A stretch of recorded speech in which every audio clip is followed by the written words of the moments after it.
Yes, guys, come on, you blues. Today is the day. Today is the day. Finally, finally, Chelsea Football Club will be announcing a new manager slash coach.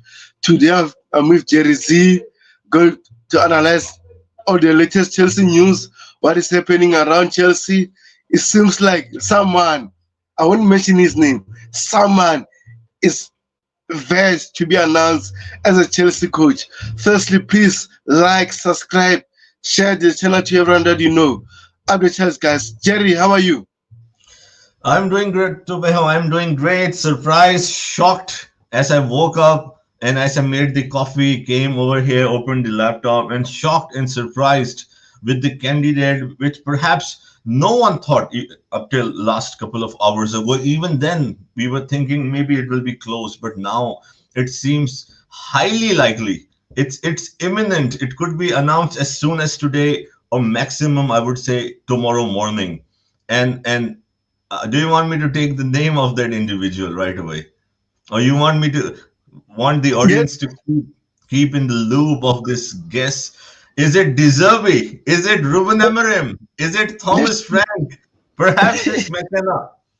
let's share them According to latest reports, according to the odds, as you can see on the screen, overnight a sensational U-turn.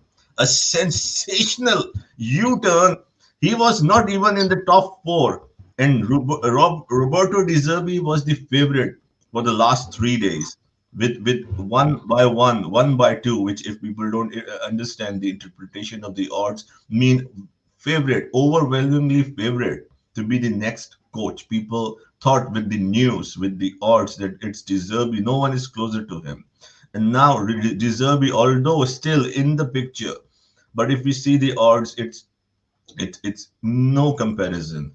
Enzo Maresca 1 by 4. Roberto De Zerbi 4 by 1. Again, to the people who don't understand, it's a exponential difference. It's day and night.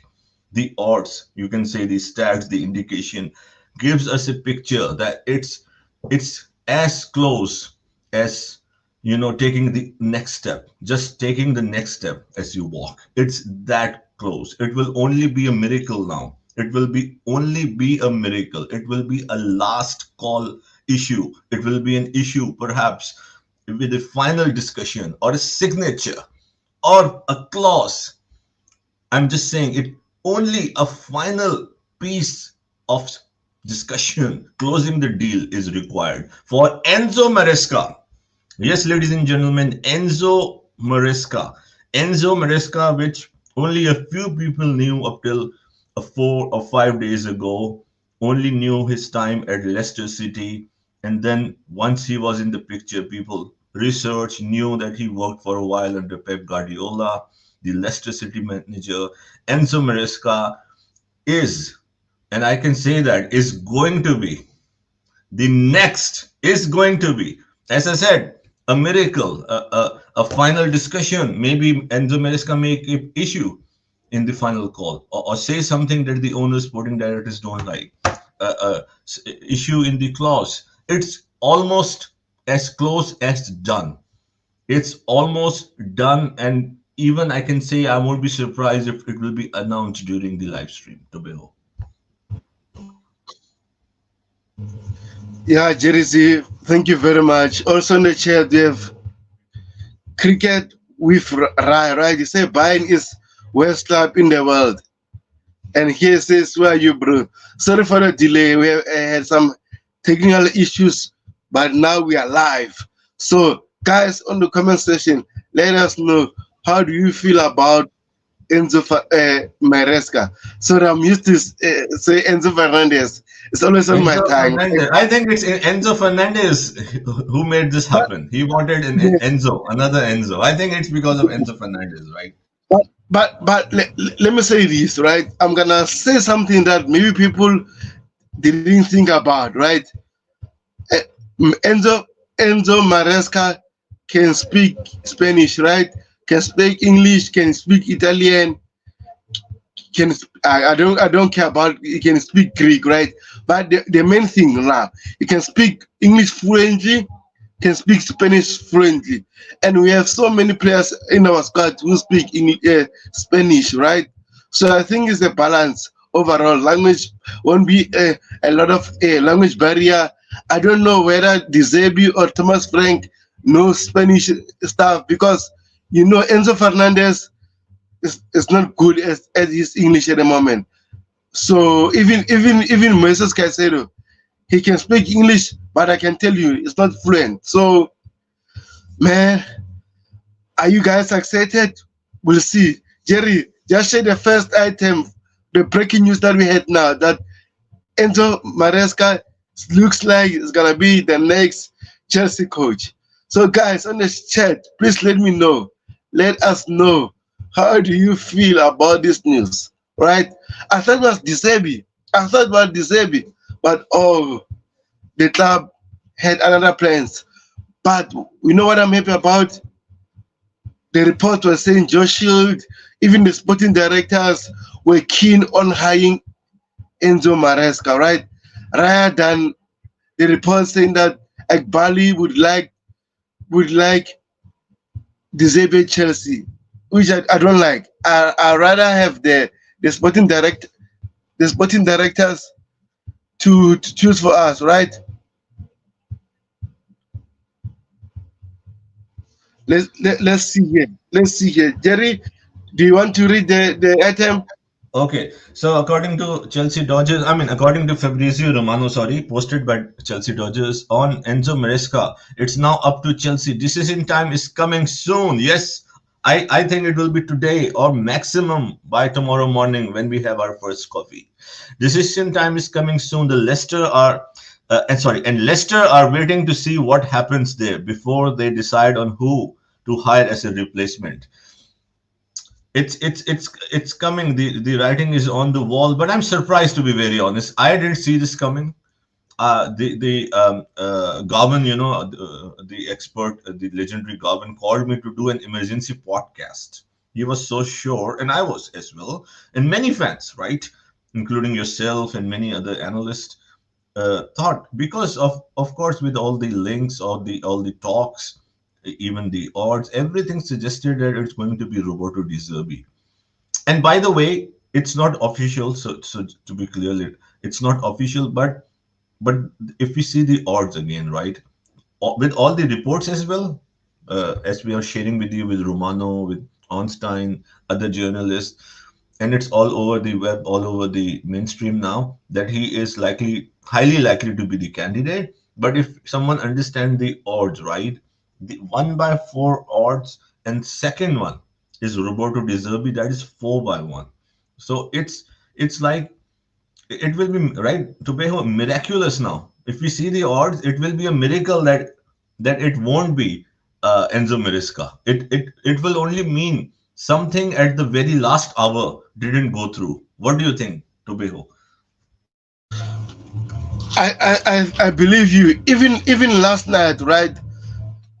David Austin came with his bomb, right? He said, breaking news, McKenna's not linked to Chelsea anymore, those kind of things, right? And then the only two candidates is Enzo Maresca and Thomas Frank. But personally, since there were two names left, right, I wanted Enzo Maresca because I think this squad feed a coach that plays a personal football. Remember my previous tweet in the morning, I said it that in the morning I'm gonna do everything, whatever it takes to talk about, to research about Enzo Maresca. And I was sold to some ideas. I know people will judge him at the end of the season. Leicester City didn't finish that well. They almost bottled the lead in terms of getting promoted to the Premier League. But at the same time, they're in the Premier League, right? They got their main objective, which to be promoted in the Premier League, no matter what. Sometimes you can take different routes to go to the same direction. So all I'm saying, he done everything right in order to help Leicester City to go to the Premier League. And now this is his big opportunity to showcase his talent, to show the world, to show everyone who undermined him what he can offer for Chelsea. So overall, I'm not saying I'm gonna be excited. I said it before. These new names at the moment all of them are risky, right? Because there are potentials, right? And we want Hansi Flick, Julius Nagelman, Thomas Tuchel. We need big name coaches at Chelsea. But at the same time, we should respect the sporting directors, the owners' philosophy, the new direction of the club. So I'm gonna support the club, and well, more to come, guys. And stay tuned. Hopefully tomorrow, Jerry Z will give us the insight, the technical analysis about Enzo Maresca. So Today I'm I so will excited. take all day. I have to research. Today I won't sleep 20 24 hours. I wish it was Deserby because I had already done the research. I already bought his book, The Deserby Ball. That's why perhaps I'm not happy. I was researching Deserby for I already knew, have seen so many games of Brighton and then bought his book. Ordered for £13. It's wasted now. I hope it's Deserby. I've invested £13, bought the book, Deserby Ball, and already finished half of that with so many stories, his history in Italy, how he came, news, behind the scene issues, and so many delicious stories I wish I could share with you. But no, now I will have to look at Enzo Maresca with all due respect. And of course you have to do a lot of research. So tomorrow or day after, hopefully tomorrow, once it's announced and once I'm ready with a lot of I have to watch, I have to order games on Amazon. I have to at least watch 5 games. I never will analyze with just looking at the clips or reading. I have to watch at least, if not five, 4 games, 4 full games of Leicester, and make my own observation. Then, because with all due respect, many content creators just look at some highlights, read some reviews, and go and present a lot. I would only do if I know. But for Pochettino, I did 1 hour 30 minutes because from 2017 to 2019, I was. I mean, I had a lot of time at that period, and I was free, especially on the weekend. So I watched almost, I'm trying to watch all the Premier League games. So I watched a lot of Pochettino and Tottenham. That's why I shared a lot about Pochettino. But of course, so I should at least watch 4 5 full games, right? Read some books, analyze, and hopefully in a day or 2 or 3 maximum, we have a plan to have a 2 hour comprehensive show on Enzo Maresca. But I'll say hopefully on Deserby because I'm more ready to present Dr. Deserby. So, Tobeho, as we speak, it's all over that it's going to be Enzo Maresca, and some reports suggest it's going to be today. I won't be surprised, or maximum by tomorrow. I think tomorrow is the deadline, deadline in the way of how things are moving. So you found out, of course, as well last night, this morning, and as we speak, the odds. When we saw the odds, we were shocked. But how? I mean, we never discussed personally, right? We talk behind the scenes on Enzo Maresca. So I would like to have your view, not just because he's coming now, probably very highly likely, but do you think it's a good fit? Do you think it's a good decision if it's Enzo Maresca? Personally, right, from what I've researched on recent days, I think since the first day we were linked to Chelsea, I've done my research about Enzo Maresca, right? Because he was a new name for me. I knew he was coaching Leicester City, but I didn't watch, let's say, any of the Leicester City game until they played against us, right? So all I'm saying right at the moment, I didn't know nothing about him until the game we played against them, right? So, man,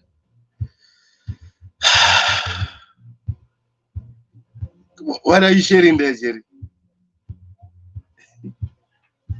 No, I'm. Oh, okay.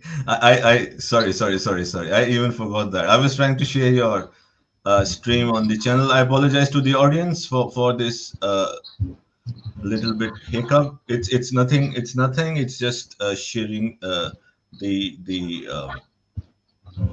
sharing to the audience our stream. So I apologize. I didn't realize that that was the window I was sharing. Again, my apologies. again, my apologies for not being so professional at this moment. I apologize to the audience. Yes, please go ahead, sir. Yes, sir. Yeah, so what I've learned from him, right? He plays with inverted fullbacks. So if you've seen our games recently, right? As soon we played with the inverted fullbacks, like for example, Marco Corella dipping in, coming inside, right? We saw a different Chelsea. We saw a different animal, right? So that's how he plays, and then maybe that's why the sporting directors were sold of this idea. Oh, we played this before. That means if Enzo Maresca come to Chelsea, he won't take time to adjust. He will continue to where Mauricio Pochettino left, right? So I'm so thrilled with this, but I'll do further research about him as time goes on. So let me read this comment. It's from Cricket with Ryan, right? It says, honestly, Ipswich Town manager is decent. Well, I agree with you, but at the same time, I don't think he plays positional football, right? Because we saw the criteria that the Chelsea board wanted a coach who preferred to play positional football, who who is athletically good. So I understand why they went for Enzo Maresca. Also, if they went for De Zerbi, I wouldn't be surprised. But another thing, coach, coach, oh man, sorry about it. Jerry, today, right? What I've learned about Enzo Maresca, his first press conference at Leicester City. You know what he said? This guy, he said, right? They asked him, explain to us how do you play football? What is your style of play? He said, I want to play with the ball. I don't want to see my players running around chasing the ball. I just want our players, my players, with the ball, creating chances, those kind of things. And I was sold to that. So I don't know about you, Jerry.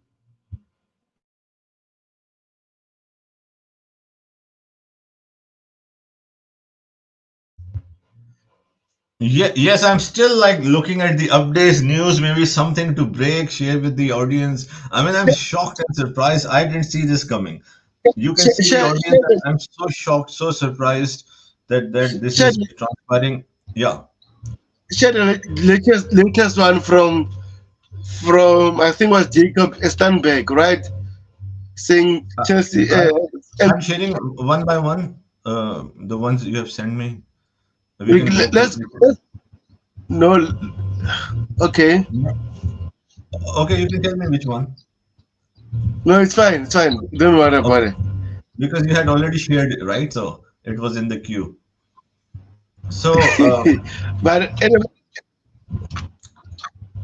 Kevin McKenna is off, according to David Ornstein, and yes, he is now the favorite to be the Manchester United manager if they sack Ten Hag. And keep an eye on that if you're interested with the news and all that. Manchester United will probably make a decision as well today or tomorrow on Eric Ten Hag, and it's likely that they will replace him. Although United fans want him to stay. So, just for the context and for the audience to know what's going on, Karen McKenna is now the favorite in over Mauricio Pochettino to be the Manchester United coach. Pochettino is the second choice. Pochettino is very close, second favorite to be the Manchester United manager. So we'll see what happens over there. So Enzo Maresca and Thomas Frank are the only known options remaining to take over at Chelsea. If these are the two options, I will take Enzo Maresca any day, any time of the week, right? And Kieran McKenna is off of the list, right? So we already know this. So I just shared because it was in the queue, so we can of course move ahead. There is a message you can read if you want. okay. After that, please share the latest one from Fabrizio Romani. Say the talks are advanced, right? Please share that, Jerry. The Yes, crowd will love to. I'm sharing it. I'm Thank you, sharing. thank you, thank you, Jerry. Appreciate it. Okay, from Cat with Ryan, right? He's saying Todd Bowley want a manager that who helps in transfer and stays shut in Thomas Tuchel time. Tuchel wanted not to be in transfer plans and get scared, and Poch wanted to be in the transfer plan, but also they suck and that's an interesting thing. But to be honest, I don't think Mauricio Pochettino was sacked due to want to talk about the transfer with Chelsea. I think he was sacked due to a lot of things he said in the media, and then I think the board didn't like it, right? Also, from start of our first season, we we didn't play very well, right? And then it didn't help the team, even Mauricio Pochettino. So I think this is one of the reasons they sack him, right?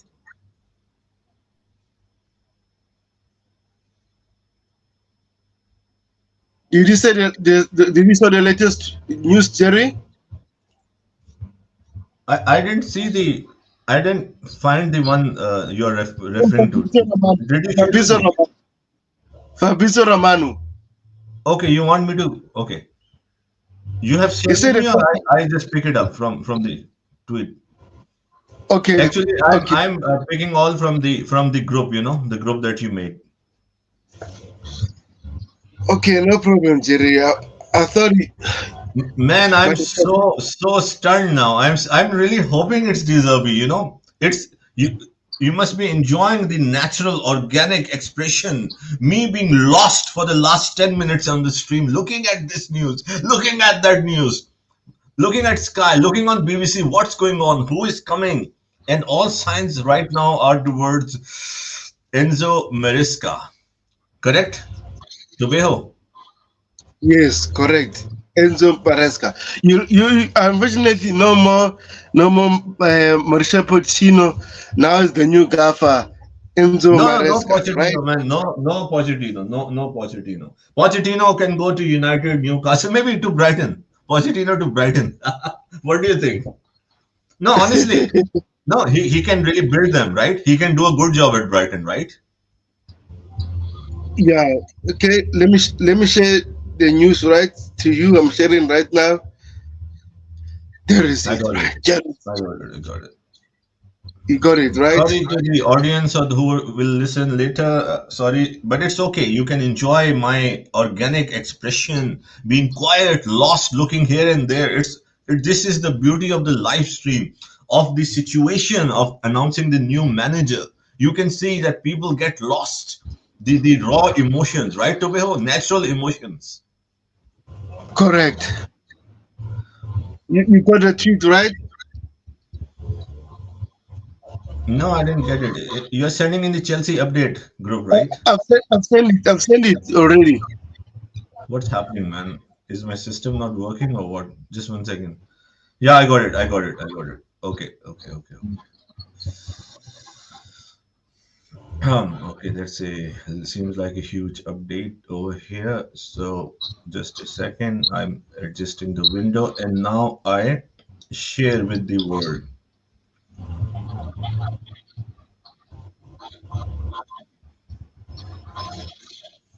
Okay. Here's it.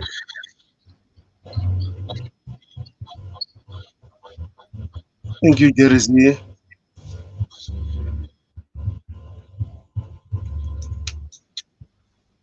Can you read for me, please? Yeah, sure. So Chelsea are advancing in talks. Okay. Oh my God. Oh my God. Oh my God. I think it's happening. I think it's happening, man. I don't know if it's a good decision. I don't know. Chelsea, Roberto De Zerbi, I will miss you. I will miss you. Chelsea are advancing in talks to appoint Enzo Maresca as new head coach. You can see the sadness in my voice, the shock, surprise, positive talks over the weekend. I can also talk well. I can say, okay, I'll do this. I will work in the framework. I will play Enzo any position you want. I will not ask any for anything. I will never call you. I will always be quiet. I will always say good things in the media, and I will play a possession-based football. Okay, thank you. I'm joining. I'm in. Okay, thank you, sir. I don't know if that was the case or not. I don't know. I have so many questions now. We will discuss in the podcast. Positive Yeah. talks. weekend. He's 100% keen and excited. Of course, you will be excited. You got a lottery ticket, right? You will be excited, right? He's Um, 100% keen and excited to be Chelsea for. You see the shock. I cannot even say Chelsea Football Club. Chelsea. No, you're happy. You're happy, man. From Hansi Flick, from Tuchel to Nagelsmann to Ruben Amorim to this guy, man.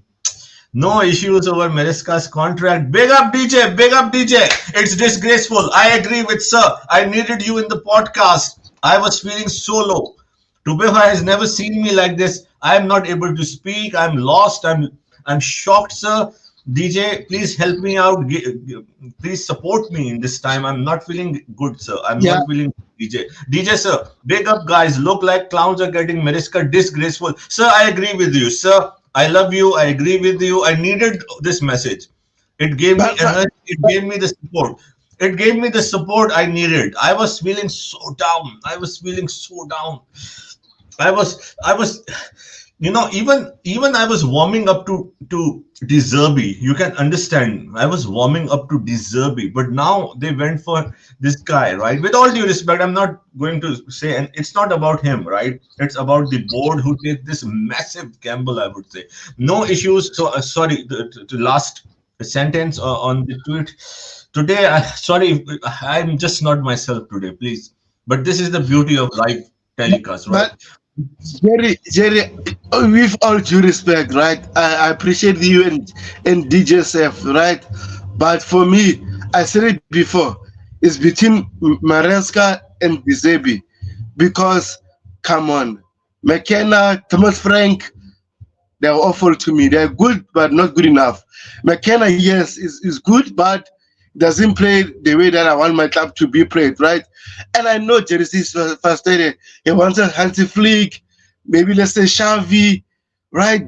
Thomas Tuchel. We all wanted those names, but let's be realistic. If you check the option that we had on the list, like for example, I know Jersey, maybe December was your on top, right? Maresca, your second, right? Right or wrong, right? So at the moment we have to settle one. Ruben Amorim on the top, then De Zerbi, then maybe Maresca. Yeah.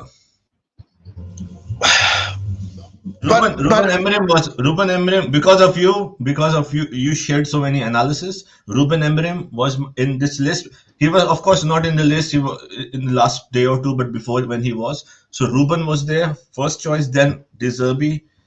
And I yeah, didn't even think about him to be very honest. I'm and no disrespect to him. I mean, you understand, it's about the board. It's the frustration towards the board and the owners. DJ says, and let me read. Of course, this is a raw, ladies and gentlemen, a raw live stream podcast. The emotions are raw. It's not structured. Sorry, but this is how it is. This is how it is when we have such news.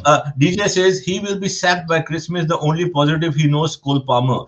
So let me just read the last sentence of the tweet. No issues on Maresca's contract already being discussed.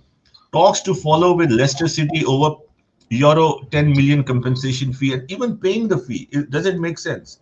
Even paying the fee. So anyhow, all opinions are welcome. We always welcome the opinions, and of course, Tubeho is a great analyst. Jerry, Maybe he knows something which we don't. Please, Tubeho, go ahead. Why you are so positive about Maresca?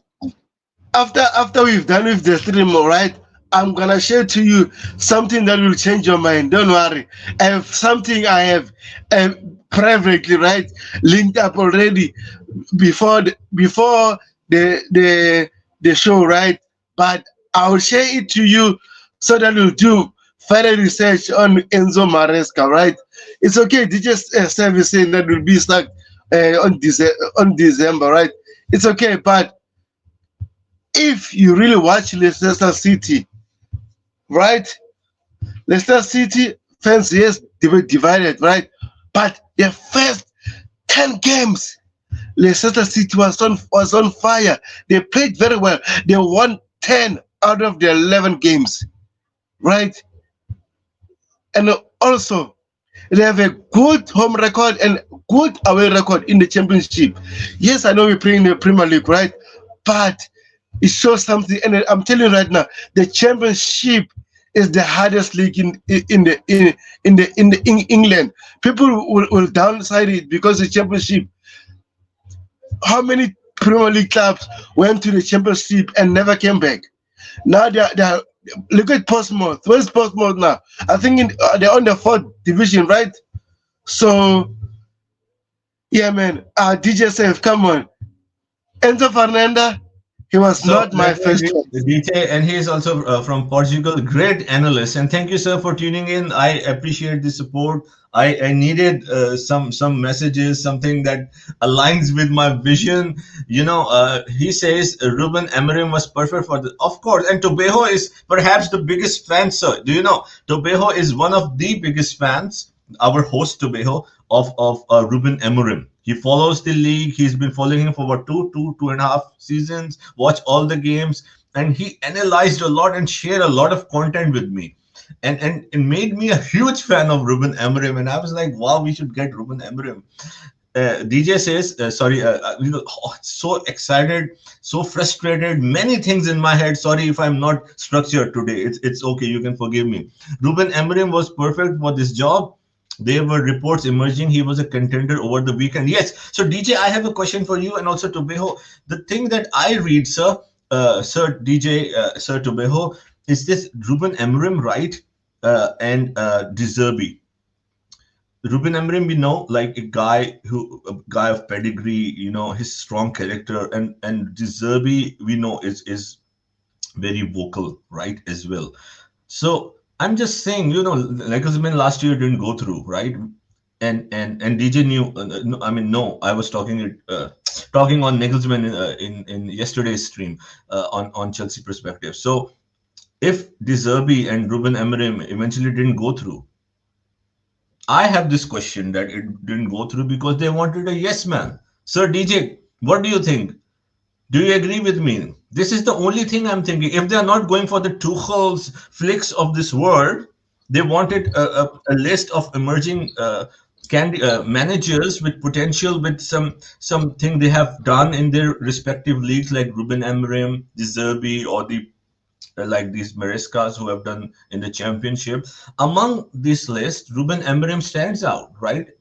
And if not, then De Zerbi, as much whatever opinion we can have on De Zerbi, but De Zerbi was a clear-cut better choice, in my opinion, than Maresca. So what I understand, I could be wrong, but with the patterns and whatever I have been observing so far of this ownership, given with what happened with Poch, and when Poch was opened his mouth, tried to be assertive, they got rid of him, right?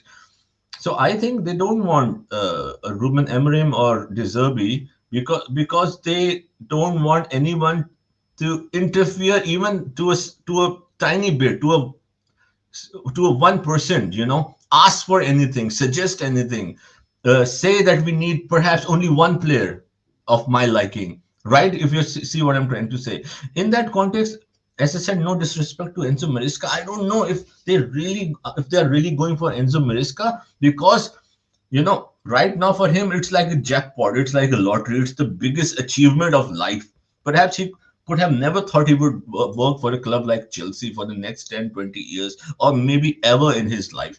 So whatever his, you can say, character, his mentality is, but he will naturally, I have to use this strong word, he would submit over here, knowing that of feeling that the Chelsea board gave him a huge favor to come to Chelsea Football Club, right? So I think it's a control. I have to say it like that. I think they are controlling. It's a tactic to control, to dominate, to work in an autocratic system. That's what I'm understanding, sir. Sir Tobejo, DJ, what do you think? What do you think about that? What I'm saying. To me, it looks like to control, to control, to dominate, to work in a militant style, have a yes man. That's what I think. Yeah, man, Jerry, I like this kind of question, right? Because everyone will say other managers are not yes men, blah blah blah, right? I agree with you. Some other managers will prefer to do what? To do everything with the sporting directors for the squad building, right? I agree with you. But at the same time, I'm gonna ask you this, right? When Jordan Klopp was hired at Liverpool, right? Was he involved in transfers, or Michael Edwards was the one who was buying players? Was Klopp the yes man? I think Klopp first few seasons, Liverpool brought players for him, and then he developed them to be better players for the club, right?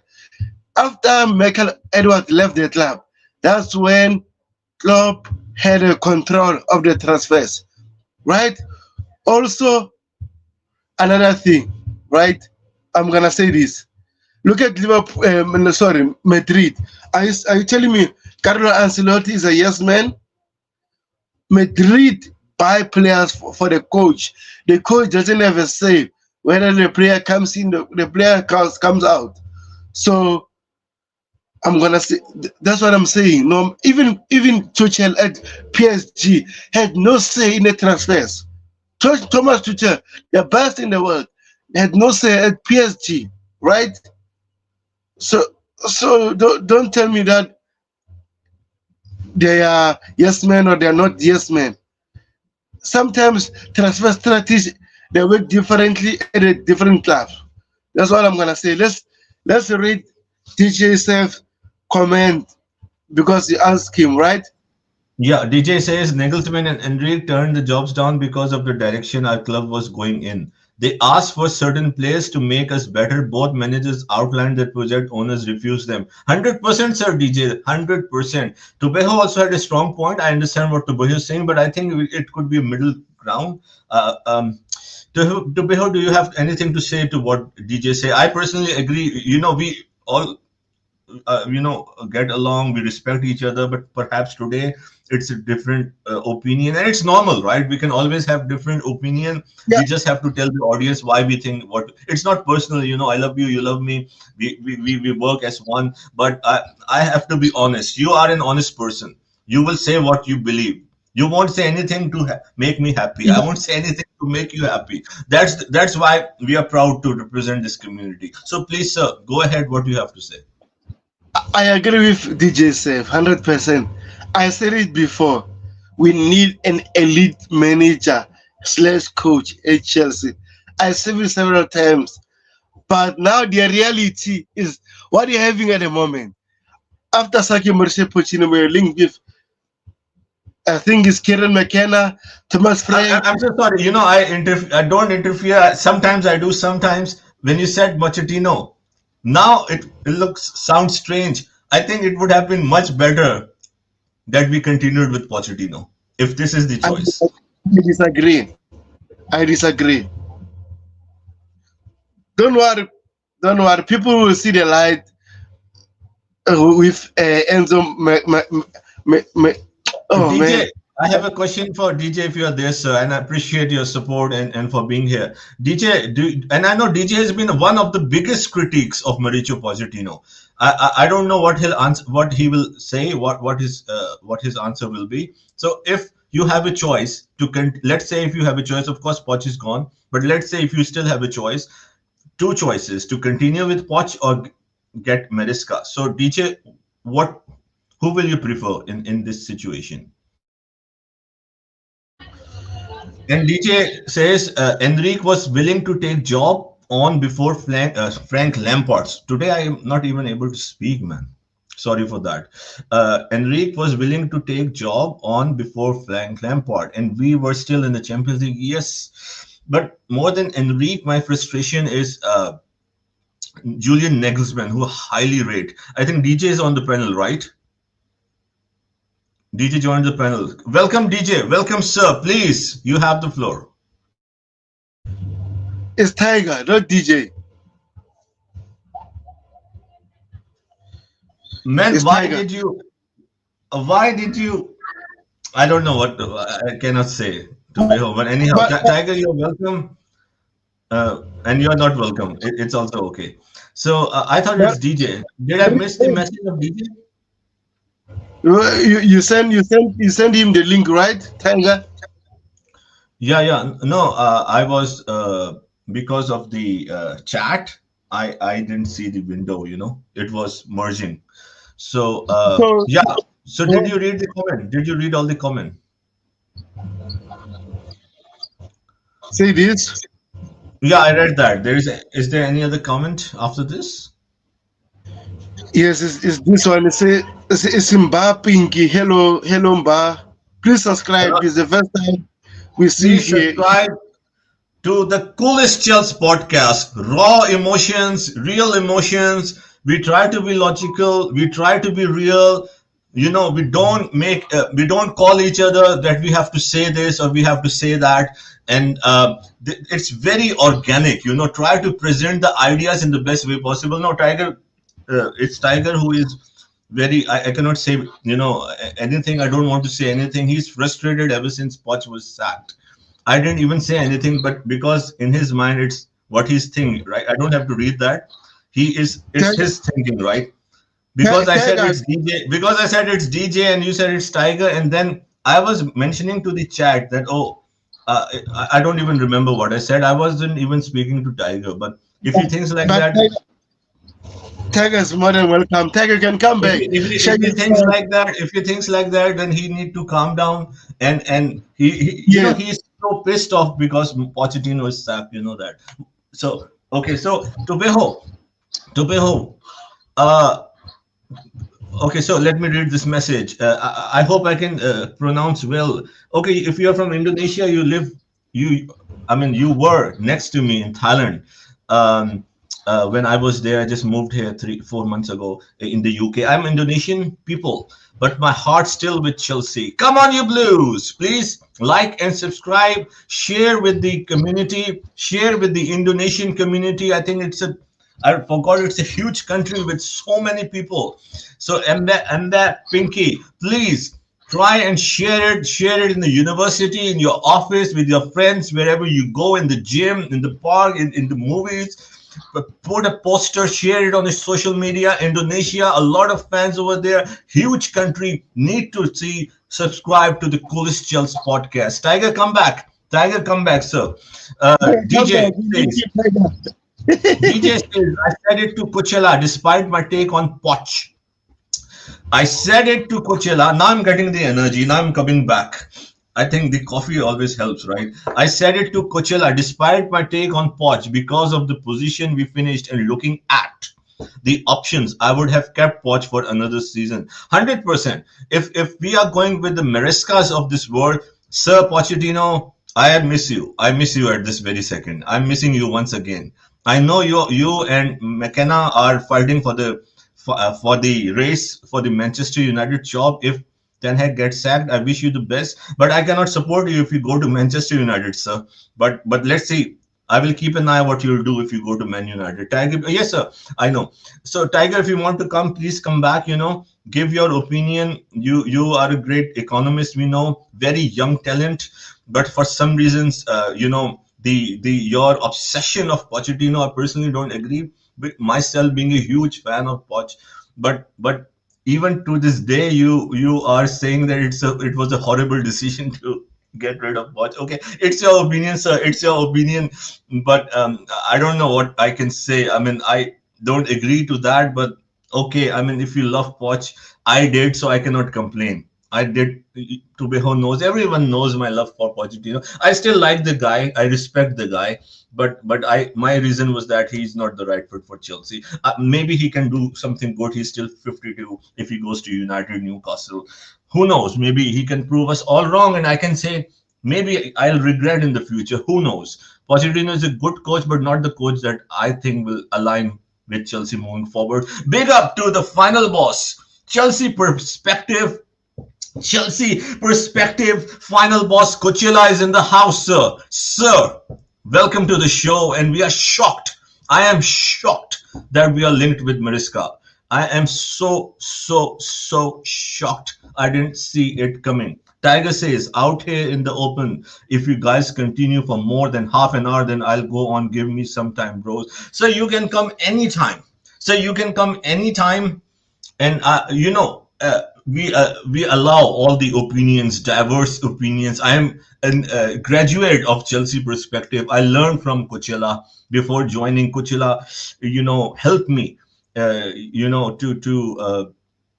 Coachella helped me a lot how to conduct. Of course, I'm real, but if Coachella perhaps didn't, you can say, train me, help me, I could be a little more assertive like a Tuchel or De Zerbi. That's me. But I try to be calm. I don't take on anyone. I understand how things work. I'm very strong in my opinion. I'm very assertive. That I still am. But I am with the coaching, thanks to Coachella, with how he trained me, how he helped me behind the scenes. I understand how it works, how we have to listen to different opinions. So it's your right. Of course, I have advocated for Poch for months. So if you like Pochettino, and he's still a good coach, but I don't know if he can win something or not, man. Manchester United fans.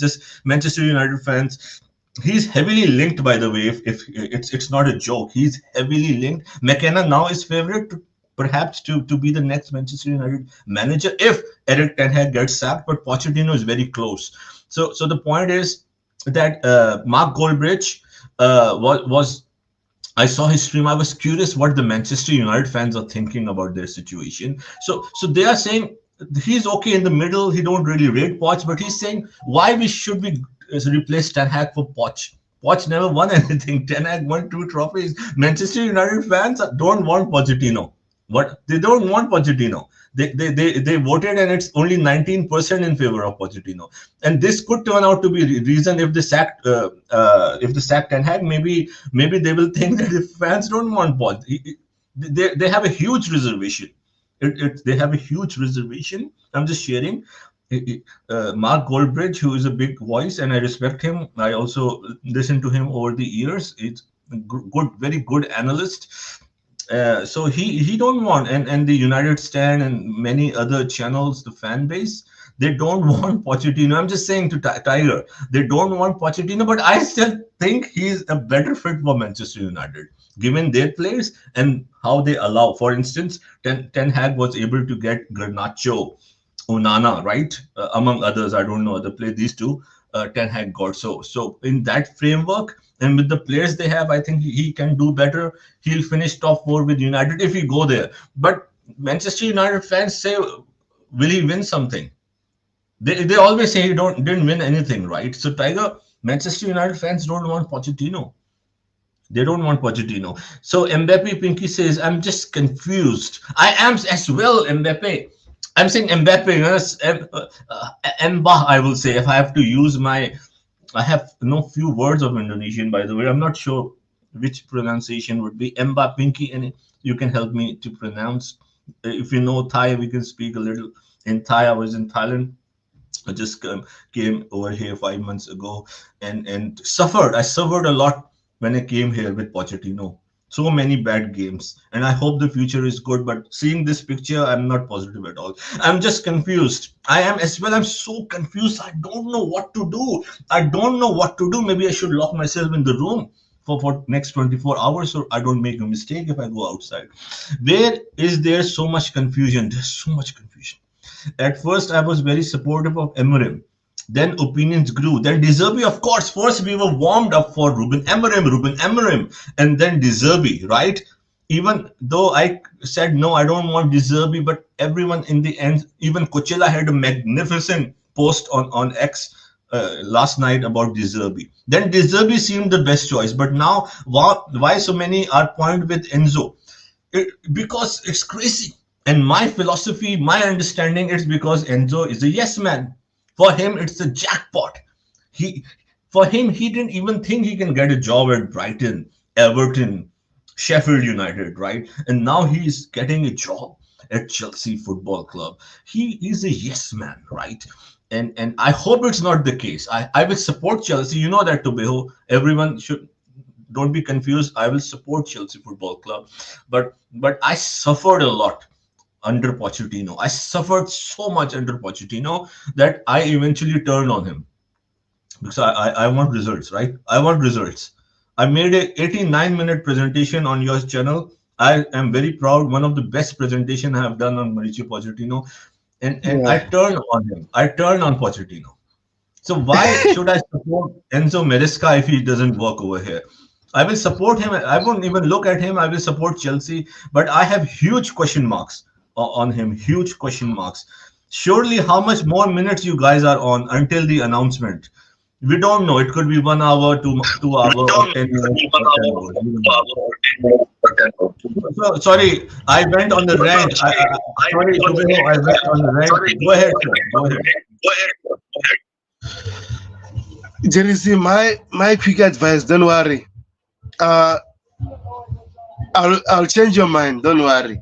I'll change your mind. You'll see the light. You'll see the light. Even Tiger, he said Enzo Maresca will do good at Chelsea. So big up Tiger. We're gonna stream today. Let's say 2 or 3 hours, and hopefully will come. You say your say about Enzo Maresca. You let us know what is your thought about Enzo Maresca, right? Personally, I said it. Enzo Maresca, you are the guy. Mauricio Pochettino, out of my club, out of my club. I'm so tired of watching haram football at Chelsea. Now it's time to watch beautiful football. Jerry, you will see the light. Don't worry. Don't worry, Jerry. See the light, bro. I know I wanted Hansi Flick, I said it. Ruben Amorim, I said it. But now I have to settle for this. Enzo Maresca is the big coming thing, right? I'm telling you now, even Manchester City would have hired him if Pep Guardiola left the club because he's so good, right? And he was part of the technical team that won the triple with Manchester City.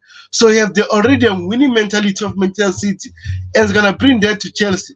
I'm telling you right now, he's one of the hands-on coaches in the world. And I want a coach like that, hands-on coach. I don't want a coach that is not hands-on, right? So man, I'm so excited about this. So let me read the comment here.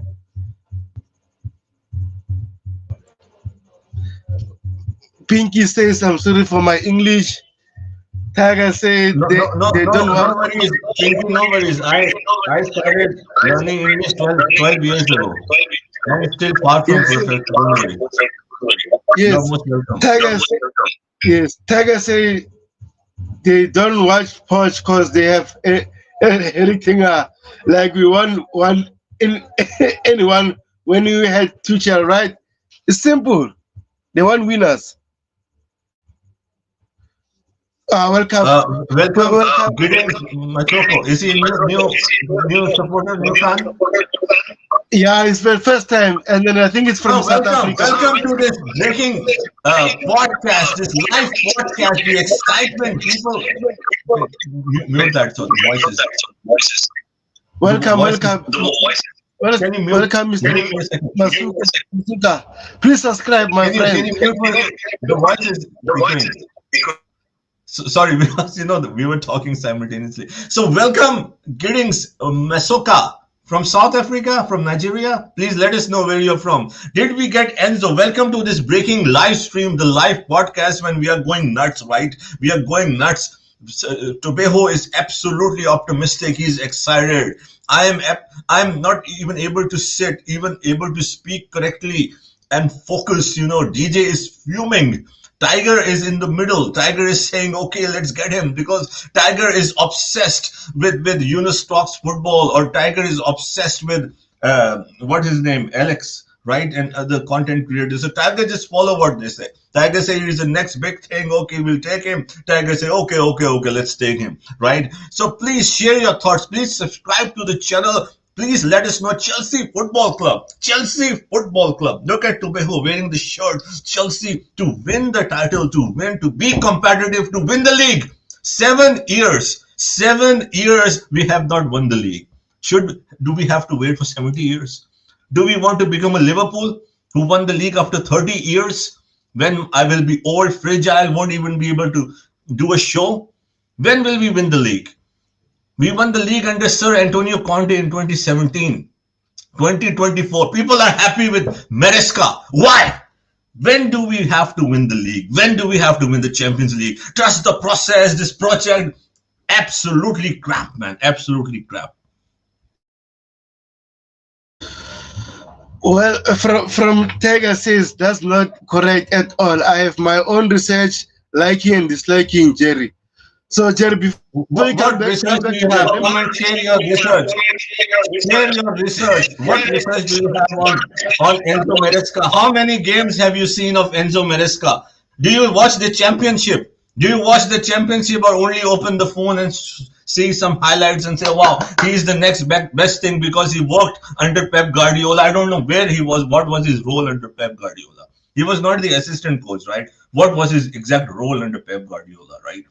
You know, just play possession based and we are obsessed. Wow, I can also play possession based. I go there and tell the player to play possession based. But how well can you play with that? Will you get results with that? We'll be like, wow, it's wonderful, 74% possession, we keep the ball, right? We play from the back, whatever his strategy is, which I have to look, of course. But for some reason you have done your research on Enzo Maresca. People are experts now. People are making videos on Enzo Maresca, watching few highlights, reading some comments, reading some articles, and now they are experts on Enzo Maresca. That wow, Enzo Maresca, this is Enzo Maresca. We don't even know who Enzo Maresca is. We just saw the game against Leicester City, some highlights on the championship. Yes, the people who follow football, who love football, the people in England and other parts of the world who watch championship, they know about Enzo Maresca, right? Tobeho. correct. It's time for you to ask Leicester City fans about Enzo Maresca. DJ service here. DJ, my DJ. Big up DJ, big up DJ.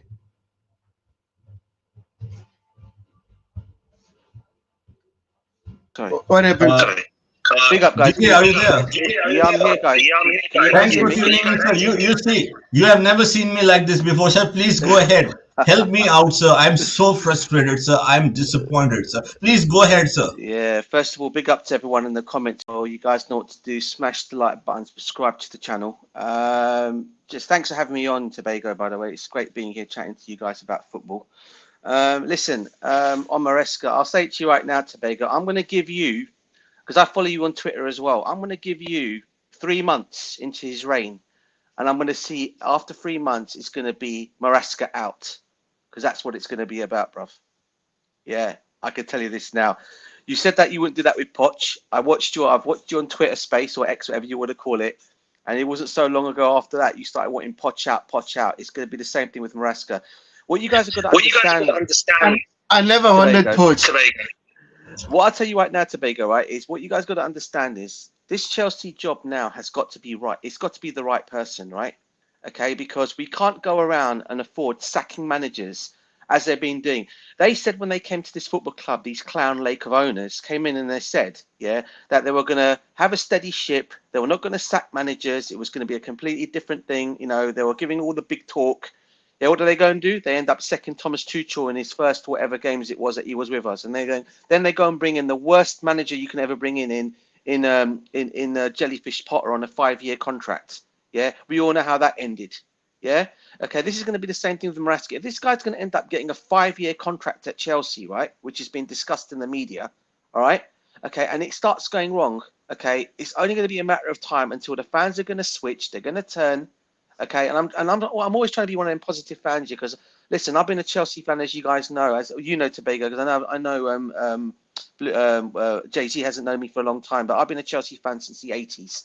I've seen worse to my football club. I've seen my club get relegated. I've seen us come back up. I've always supported my club. Passionate Chelsea fan, right? And I've seen better. But what I say in those times of us getting relegated, and even in the 90s, we always had we always had players and we had managers that would come in and they would make the club, the team play. Back then, we were known more as a cup team than we are as Premiership contenders, as we've been in the last whatever years, over the last 20 years as Premiership contenders.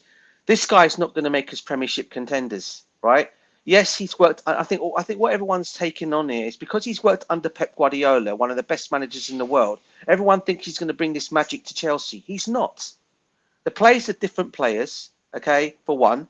Okay, the only positive about this role, the only positive is it works out for is Cole Palmer, and that's because Cole Palmer was at Manchester City when he was there. right? That's the only positive. Now, if we're only looking out for saying this is just for the reason why they brought him in is just to make Cole Palmer happy, because let's be real here, Cole Palmer was one of the first players, all right, on X to come out and feel his disgruntledness when Poch was sacked, right? Okay, so obviously he's gutted by that because of Poch giving him his opportunity and what Poch made him, okay, a player that he was. Now they've gone and brought this guy in, okay, only to probably please Cole Palmer in some ways, okay, because he knows the guy pretty well. But is it going to work for every other player in that team? Yes, they're young, but what you got also take into consideration, Tobago, is we have a World Cup winner in Enzo there. We've got 2 Champions League winners in Ben Chilwell and Reece James there. They're going to look at this guy and think, what the hell have you won? Yeah, you got Leicester, you managed Leicester, got them up promotion. But what is that? That's all your CV states. You've just got Leicester promoted. What makes you think you're going to come to a big entity, a big club like Chelsea? You're challenging always in the top 4, challenging for trophies, challenging the likes of Pep, Klopp when he was there, and all these other teams for the title. Okay, and all of a sudden you think you're going to come and be that guy to do that. Poch couldn't even do that. And Poch is a better manager than Maresca. I'll tell you that right now. Yeah, he's actually won trophies, Pochettino, to be fair to him, and he's elite over this guy. I'm using that word elite, which is a very, very word you would never use on a manager unless you know they're elite. Okay, he's elite compared to Maresca. DJ, I agree with you. Please let him finish. We have time. Please let him finish. Sir, please go ahead, DJ. Yeah, so for me, I think it's a bad choice. He may prove us wrong. I don't know. But I for one thing, I mean, if you look at this project these guys were looking about, and these clowns were talking about and what they want, yeah, okay, they were looking for a young, upcoming manager who plays great football and who's actually won stuff in the game, okay? Amorim fits that bill for them. And I do not understand for the life of me why this guy has been completely not even put amongst that list when in the very beginning of their process, when they got rid of Lampard, when Lampard was leaving and they were looking for their first manager, everyone knows Amorim was their first choice before Pochettino. He was their first choice. They were keeping up to date with his progress. Had some talks with him. He made it clear to them that he was not going to leave Sporting until, because he had a job to do there. He was going to wait another year or so and before leaving the club, because he had already won the Portuguese title. In fact, he was the only guy that came in and stopped Porto's reign from winning titles, along with Benfica as well. Okay, so this guy's come in. He's won cup title. The only thing he lost yesterday, okay, he lost 2-1 in the Portuguese Cup final. La-di-da-di-da-di-da. So what? But he actually won the Portuguese title. He actually finished on 90 points this season. If you look at the other teams that are in the Portuguese title, I think Porto finished on 80. So this guy more or less got a 10-point gap in terms of winning that title in Portugal over Porto.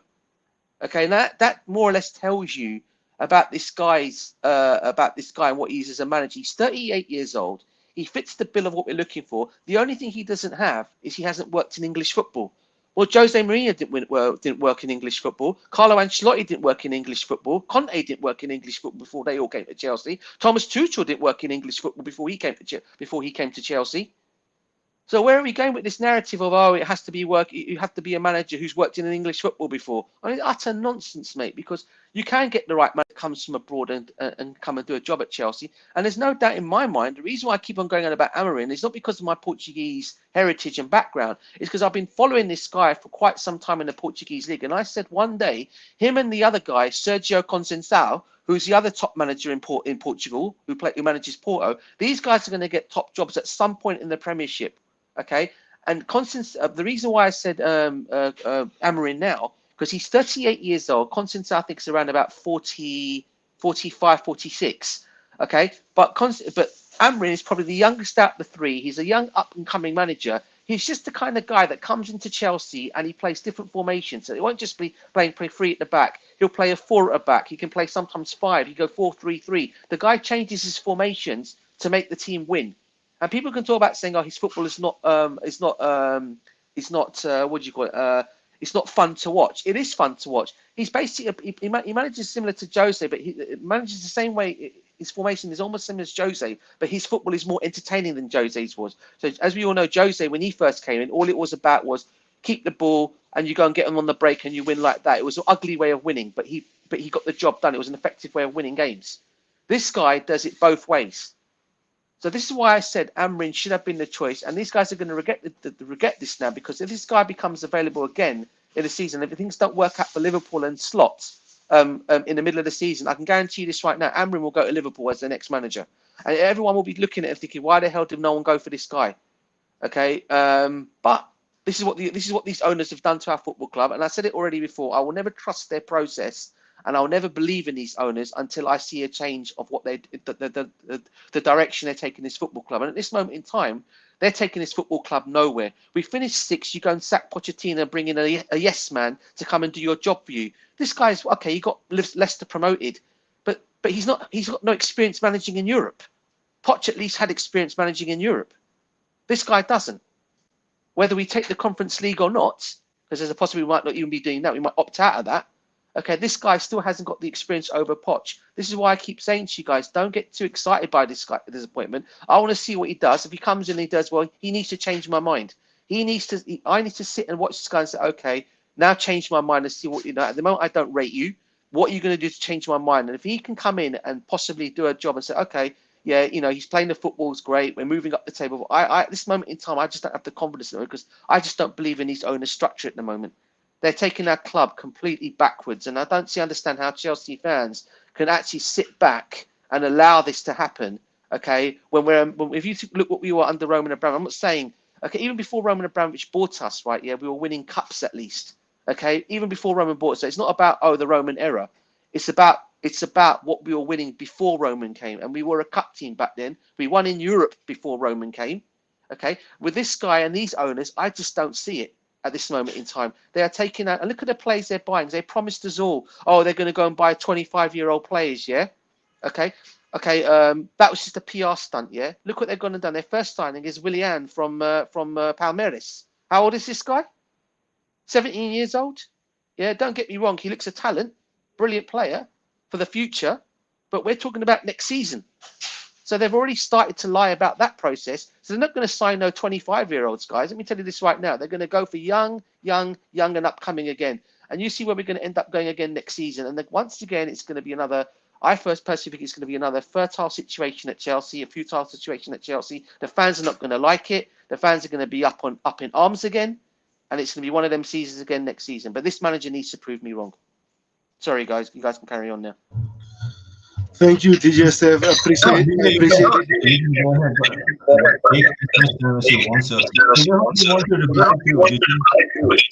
But can I talk a little bit, Jerry? No, I'm not. Of course, sir. If you're staying with your platform, I was telling DJ that please go ahead, sir. Yeah, thank you, Jerry. Appreciate it. Yeah, you're right. DJ Steph is more than welcome to be here.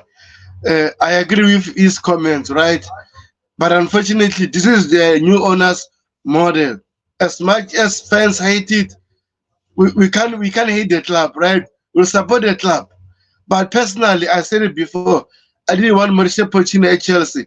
And I thought hiring Mauricio Pochettino was the biggest mistake, because he came from our rival fan, right? At Tottenham Spurs. And he haven't won anything in England. And also, I think Enzo Maresca plays better football than Mauricio Pochettino. Personally, that's my opinion, right? Mauricio Pochettino will like players running around doing those kind of things, right? But Maresca is going to see a structure. I'm going to give him time, and I'm not saying he's my number one target. I want a team. You know my thoughts. Hansi Flick, Ruben Amorim, Thomas Tuchel, and Julian Nagelsmann. I wanted those 4 coaches at Chelsea, but we don't have the power to get them, right? Hopefully, let's pray, hopefully next season we do better and then progress in the near future, right? Starting from the first game in the league until end of the season. And I'm going to preview Enzo Maresca just like Mauricio Pochettino's season. So, Jerry, let's read some comments before we read the article there, please. Yes, of course. And thank you, DJ. Really enjoyed your take. Really, I think it completely matched with my, thinking or my school of thoughts. So, Emba Pinky says, please, Pinky, I hope you have subscribed, liked, and shared with your friends. I know so many friends in Indonesia. Share with them. Share with them. We try to. We are not saying that we are 100% correct, but we try. We try our best to make logic, come up with a reason, not like the other accounts I don't have to name, and they call before each stream. Okay, this is trending. Let's talk on this. What do you think? We should. This would sell. This would sell. BS. Let's be original. Let's be original and say what you want to say. You don't, you may not be correct, but be original. Do your own research. So she says, I expect it's her. So for you can confirm, because Pinky can of course be a boy. I can understand. So I saw Leicester with Caicedo was there. I mean the match against Chelsea, right? He looked good at the time, but in Poch's hand, Caicedo looked useless. So it was one game. So one game I won't. One game. I mean, I won't draw conclusions with one game. Please like the channel. Two big bros killing it on the stream. Up the chills. I prefer. Come on, you Blues. Tiger B say, what has Roberto De Zerbi won? So come on, man. Come on. It's a false narrative. It's a false narrative. You can say it's a flawed narrative. This is a joke of an ownership. I'm telling they will sack anyone who raised voice. Yeah, so they don't want De Zerbi because he's assertive. He will say like I speak, right? That's why probably I won't get a job at Chelsea. That's why JC will probably not get a job, or DJ will not get a job at Chelsea, because as much as we are respectful, we would say, we would suggest things. We would try to be hands-on. I'm telling that they will sack anyone. Yeah. So Tiger finally agree. This is the reason they will sack anyone who raises voice. I'm not a fan of De Zerbi. I'm not a fan at all. But with that, in that list, I was Ruben Amorim, and then okay, De Zerbi. I'm okay. 2 years experience in the league, did well last year, better than these managers. So in that context, I was okay for De Zerbi. Yes, maybe he can do something. Maybe he has his style. He has done very well last season. So I was like, okay, not at all my top 5 picks, but I was still very much okay with De Zerbi than Maresca. I prefer Amorim. I think Chelsea fans, this is sad, man. This is sad. Chelsea fans, I believe, loved as a whole. I think he was probably, in my opinion, the favorite among the Chelsea fans. But in my opinion, rather than Maresca, and no disrespect to Maresca from my side. This is no disrespect to Maresca. It's not his fault. If they give me the job of Chelsea head coach, I will take it. If people will say who the hell I am, that I'm, you understand? So it's not my fault. If they give me the job, I'll take it, right? So in that context, or in that situation, no disrespect to Maresca, right? It's not his fault. It's not his fault. At least De Zerbi knows better and makes Caicedo our most expensive player. Isn't that more promising? Yes, sure it is. So any other comments, sir? Is there any other comment in the chat? Bobby Smoky Signals is here. Unfortunately, this is what will happen. Yes, sir, Bobby, I'm fuming. I just cannot hold myself back. We need to understand why and stop panicking. Sir, I am panicking. Sir, I don't want to act. I'm just not able to contain myself. Bitching about it doesn't help. So if you say I'm bitching, okay, you can say that. Certainly when nothing has really gone wrong right now, poor analysis. I'm not saying to you, Bobby, poor analysis on sporting directors. This is the situation. As I said, nothing against Maresca. Poor analysis to go. No, it doesn't make any case at all. No one can convince me that he would be the first choice, not even the 15th choice. I can give you 14 managers right now if you want. That is clearly better than him. That makes better choice. If it's not for a yes man, then what else it is? What else it is, sir? Sir, I have to say that. Cannot always agree with everyone, right? So DJ, if you are here, please go ahead, sir, if you are here.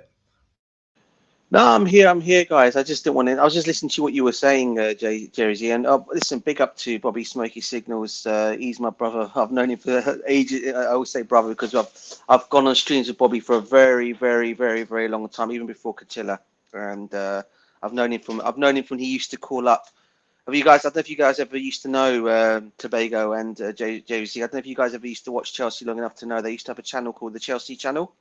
Used to come on Chelsea TV or the Chelsea TV, and Bobby used to ring up the Chelsea TV channel. I used to speak to Gigi Salmon, who used to be the presenter there, along with Neil Barnett and people like that. I rang up the show a few times. Yeah, there was other callers on there as well, and that's where I kind of like knew Bobby from there, and also from other forms. He's made phone calls once to Talk Sport as well. Once I remember a phone call he made to Talk Sport. So yeah, I've known Bobby for ages and ages, and big up to him. And listen, I always value and respect his opinions.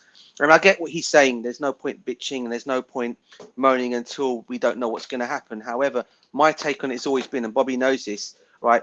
What we're doing with the managers that we're going for just reminds me of the days, and Bobby would know this very well, in the 80s when Chelsea used to sack managers for the sake of it, like Ken Bates used to do. And we used to get managers like Ian Porterfield, Don Howe, who's the other guy? From back in the days, we used to take on these kind of managers, and everyone, Bobby Campbell, and managers like that. These are going back to the 80s, okay, of what we used to do. This model that we're doing now currently reminds me of that, but with people with money. Whereas before, Chelsea were not that much into the money back then, because we used to always sign like free transfers, or we were very tight on signing players under the Ken Bates days. It was only when Matthew Harding came in to the football club, the late Matthew Harding, God bless his soul, by the way. Okay, he came in vice president of the football club, and he pumped money into the football club, and then we started seeing players like Ruud Gullit arriving, Glenn Hoddle, and players like Gus Poyet and Frank Leboeuf, and all these players, Marcel Desailly, and going on and on. So Kasaragi, Zola, Vial, all these players started arriving under the Matthew Harding reign. So yeah, I mean, this is what this reminds me of. And we just seem to be getting any manager now that is cheap labour, I personally think. And over the years, we've always brought elite managers in. And I'm not, and since I know the models have changed now, because not everyone's going for the elite now, like your Peps, like your Guardiolas now. It's all about the young and upcoming managers. And this is why I keep going on about saying it. The young and the next up and coming manager, and I've said it all along, and this is not because of my Portuguese thing. Amorim is the next up and coming, the up and young coming manager that would come in at any club and do really, really well there if he's got the tools to do it. But it doesn't look like we're going to get him. Maresca, going back to Maresca, look, listen, I get what Bobby's saying and what you're saying, Tobago. I will give the guy a chance if he is to be our manager. Okay. But again, he's got a lot to prove me wrong when he comes in there. He's got to have to take our club from we're in sixth position now, yeah, that Poch brought us to. This guy's got to better that for me.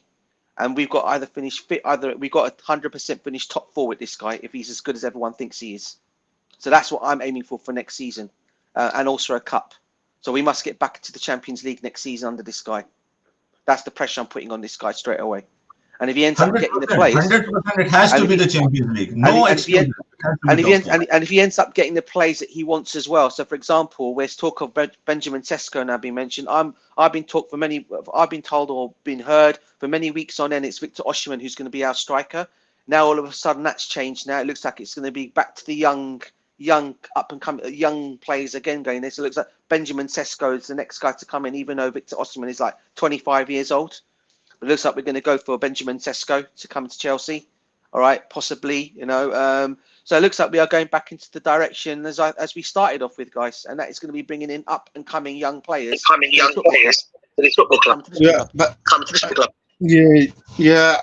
I hear your concern, my friend, but I think Victor Osimhen is still the main target, unless if you can match the financial package Napoli wants.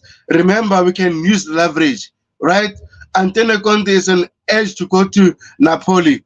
Conte loves Lukaku, and the new director of Napoli is the former Juventus director who wanted Lukaku at Juventus, right? But the fans didn't want Lukaku. So I think we stand a chance to get Victor Osimhen.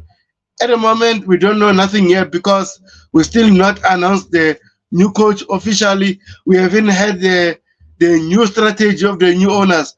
Hopefully, we get Victor Osimhen. But if you don't get Victor Osimhen, give me Victor Gyökeres. I said it before. I don't want the sales cost. I don't want the potential. Even Jonathan David, I will take him, right? But at this moment, 100%. 100%. I'll take him at Chelsea, right? So, Jerry, let's address the comments and then we'll move on to other topics, right, my friend? Yes, sir, I'm so disappointed. I'm not able to recover. I'm struggling. I only thing I'm not getting Okay, inspired right now. I can do them I for know you. the next season will be it will not be good. It will not be good. I can do them Let's for really you. recover. Man, I'm struggling, man, honestly. Mbe Pinky says, look at the reality. Our owner only wants our most expensive players on the owner only wants our most expensive players on the field, whether they are useful or not for the team. Yeah. Bobby Signal says, unfortunately, Chelsea aren't even speaking to That's sir. That's what we are saying, sir. Bobby, sir. You know, you have been on my show twice. You were the first guest on my show. I will always respect that, and I respect you, your knowledge of the game. The thing is that when Bobby, just to be sure, if someone misunderstood what I'm saying, what Bobby says that this is the way moving forward, the sporting directors, the structure. I understand that. It's not that I don't understand. But even in that framework, this is not the first choice, not even the fourth, fifth choice. If you see what I mean, right? If you see what I mean, so it doesn't make sense. Again, nothing against this guy. He could maybe a great manager, could become an elite manager. But if you rationally sit down, put your notes, do your research, however you do with the recruitment, right? Look at different factors, his performance metrics. There is no way that he would be on merit the first choice. That's what I'm saying. So it's a huge gamble. It's a huge, I will say, a leap of faith. It's not scientific. It's a leap of faith because he worked under Pep for a while. What was his role, by the way, under Pep? And secondly, uh, he played possession. Basically, he plays like Pep, possession-based football. He's obsessed with possession. So. I mean, is that the criteria to get him? Maresca says, I have been lucky to work with some fantastic coaches including Pep Guardiola, Marcelo Lippi, Carlo Ancelotti, and Manuel Pellegrini. Great, sir. Let's see. Let's see. I hope you do well. Nothing against you. If I were offered, I would have taken the job as well. So yeah. So DJ, because you're here and we okay, let me read the next comment. So I'll ask the DJ the question. DJ can perhaps help me to calm down and feel better if you can help me. So Bobby says Enzo Maresca seems to be a front runner now. Yes, he is 1/3 according to the bookmakers, which suggests it's almost done. But Jacobs, Romano, and Austin still don't discount Thomas Frank and Roberto De Zerbi. I would even take Thomas Frank over Maresca. Call me crazy. I'll take Thomas Frank. Mbe Pinky says, if we don't get Osimhen or another striker, then get Ulis. We should still get Michael Ulis, right? And let's make Palmer the false number nine. False number nine, right? I'm not even thinking about the recruitment now at this moment. Just thinking about the managerial situation. So, DJ, like, do you think like I'm making sense or I'm being very very negative? I hope you understand where I'm coming from. I think Yeah. we share on this situation. At least we share exactly the same perspective. And even like I'm thinking, why get rid of Pochettino?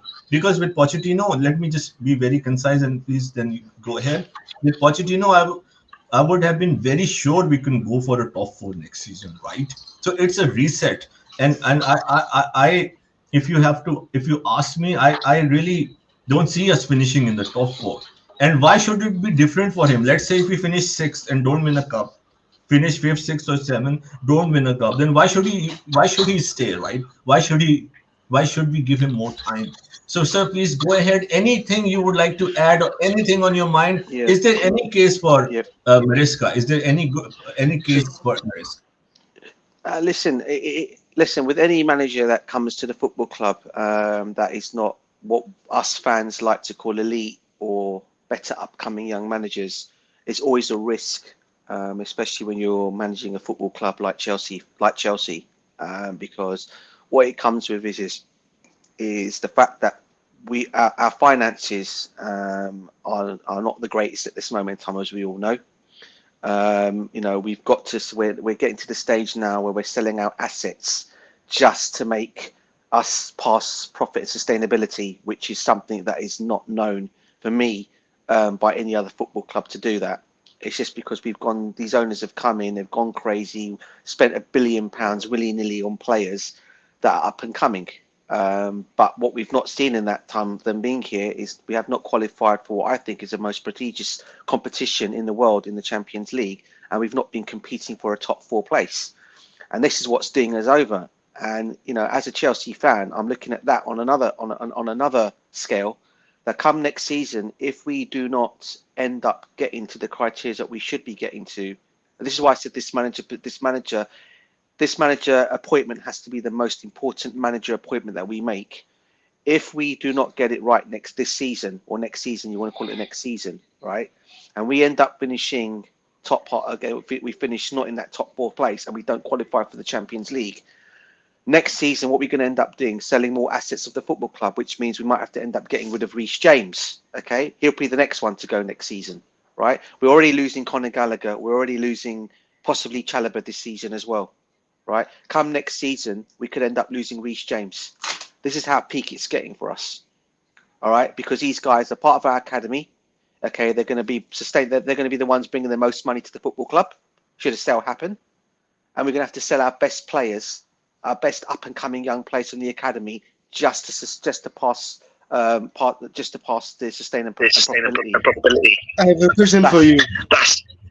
Yeah, go for it. You know the thing of all our owners are selling our upcoming talents, right? Even Roman Abramovich used to sell our players. For example, I was against selling Tammy Abraham and Timori, but our club sold him just to get Lukaku, which was a wrong move. So at the end of the day, no matter what, if the club want to balance their book, unfortunately, they will sell one of our assets, our best players, our best young players. Even, for example, Billy Gilmore, I was so upset we sold Billy Gilmore. This thing happened. We can't control them. Again, for me, Tobago, this shouldn't be the way it should be going, though. This is my argument. There should be other things they should be able to sell, but not our players from our academy, just to go make a profit and to make the club sustain to pass FFP. Yeah, that shouldn't be the case. You're not seeing Manchester United go and sell their big name players. They're in trouble like we are. But you're not seeing them being told about selling their big name play or their players around. You're not seeing Manchester City do that. You're not seeing Liverpool do that. You're not seeing any other football club do that. And if we're amongst that elite football clubs right here, you're seeing none of them football clubs selling their assets or their young up and coming players. They're either loaning them out, okay, and they're bringing them back to have an opportunity to play in the first team the following season. So for me, in that kind of like way, no, I disagree with that, because at the end of the day, Roman Abramovich should have. Let's put it this way: you're right what you just said there, Tobago. But do you honestly and truly think Roman Abramovich should have sold a Reece James possibly next season if he was still in charge and we were in this situation? No, he wouldn't, because he knows this guy's he's our captain. He's probably going to be he's probably going to be, if not for me, one of the best right backs in the world that will get into any top elite football club. And I'm telling you this right now, Man City, it wouldn't surprise you if Man City come calling for Reece James either this summer or next summer, because I know Pep's a huge fan of Reece James, by the way. They're looking for a replacement on that right-hand side as a right back. Okay, now with Maresca possibly as Chelsea as our manager, it might be easier to get Reece James now. Okay, because if he decides, oh, you're not part of my plans next season, or he thinks, oh, Gusto's going to be the guy that comes in there. Okay, it wouldn't surprise me if Reece James ends up being sold to Manchester City or someone like Real Madrid. So for myself, I don't believe in all this thing. Even selling Gallagher and Chalobah, I don't think it's the right thing to do. We're Chelsea Football Club, man. We're not some small fry football club from the first or third division. This is Chelsea Football Club. Regardless of whatever you're saying, how it's changed or whatever you want to say, this is Chelsea Football Club. And we don't do this kind of thing. Only since these owners have come in, they are doing this kind of thing. In that kind of like way, and they're selling more of our younger players, more than Roman used to do. And when you talk about saying, yeah, they got rid of Tammy Abraham and to get Lukaku, that's because at that particular time, Lukaku was one of the most elite strikers around. We all know on this panel that Our first choice under Roman Abramovich before he left was Erling Haaland. But we eventually sold him, right? That's the case now. We're talking about selling our academy. They should have done something better than selling Tammy Abraham. What did Lukaku do for Chelsea? I agree, bro. I didn't want Tammy Abraham sold. But again, it was a mistake what they did. But what I'm saying is now, if you look at Reece James's impact now, the guy has actually, for me, he's going to go on to be probably one of the best right backs in the world. All right, and I don't care what anyone says. People can come and challenge me on it all they like, regardless of his injuries. Right? Yeah. Once this guy's back on full flow, okay, we saw what he did. That cameo role he did against Nottingham Forest. That beautiful cross he passed in for Jackson's header was just a one-time touch. All right, when he got the ball and he put it, that's the kind of thing Reece James brings to us, right? And a fully fit Reece James next season will me do that. But again, if we end up finding ourselves finishing out of the top 4 next season again, and we're languishing somewhere like 6th or 7th again, okay, he'll end up being sold in the following summer. Reece James. Yeah, that's just bare facts. And this is direction we are going in. It's onus. I don't think Reece James will be sold. And then at the same time, GZF, we can predict the future, right? Let's focus about right now situation. And I agree with you. I don't want Chelsea to sell Conor Gallagher. I don't want Chelsea to sell Trevor Jalaba. But at the same time, most clubs do this. They will sell academy players to balance their books. This is what the club do. Even Manchester City sold Cole Palmer. And even Pep said you should go on loan or get sold. And Chelsea were able to convince Cole Palmer to come to Chelsea. I'm telling you right now, after Cole Palmer scored those goals at Chelsea, they regret it. Things like this will happen. Even Sancho now is doing well at Dortmund, right? Manchester United is regretting it. Also, Ian Martin went to Dortmund due to Mauricio Pochettino. Now we are defending him, right? He was playing Levi Colman as a left back, Benchiro as a left winger, making sense, right? Those kind of things annoying. That's why the board decided to sack him. So I don't want to defend the board for sacking Mauricio Pochettino. Mauricio Pochettino was digging a grave for himself, and it deserved to be sacked before end of the season. He made so many errors during the season. Most Chelsea fans were not happy about it, right? Even the final Carabao Cup final. Yes, during 90 minutes we played very well. The structure was very well, was fine. But in the extra time, what do you do? He told the players to reserve, to defend, not. And we end up conceding in the last minute. We lost that final. So I don't want to defend Mauricio Pochettino. Yes, we don't want Enzo Maresca. We want Hansi Flick. Let's move on. Let's give a new coach what he will do, and we'll see. We can judge him. The same thing we did with Mauricio Pochettino. And I never wanted Grandpa at Chelsea. We had him, right? And even under Roman Abramovich, we had Andres Villas-Boas. What did he do at Chelsea? Nothing. These things happen in football, right? Sometimes in life, you have to do many mistakes to get it right. I know it, right? So I agree with my friend, but continue. Who, me, bro? No, listen. I've seen Bobby's comments, and it's a big up to you, bro. I'm not selling half our academy before the football club is, mate. I'm just saying I'm just pointing out how these owners are working currently at this moment in time. That's all it is. I'm not pointing out that I would never sell our academy players in that way, Bobby. You know me. You should know me better than that, bro. I'm not one of them kind of fans to say that. I'm just saying how these owners are currently operating. That's all it is. And at the end of the day, listen, people can come at me and say whatever they want to say, right? Yeah, I will never believe in these owners until I see some kind of progress. And I'm sorry, people don't like me for what I'm saying. They don't like my views. They don't like my opinions.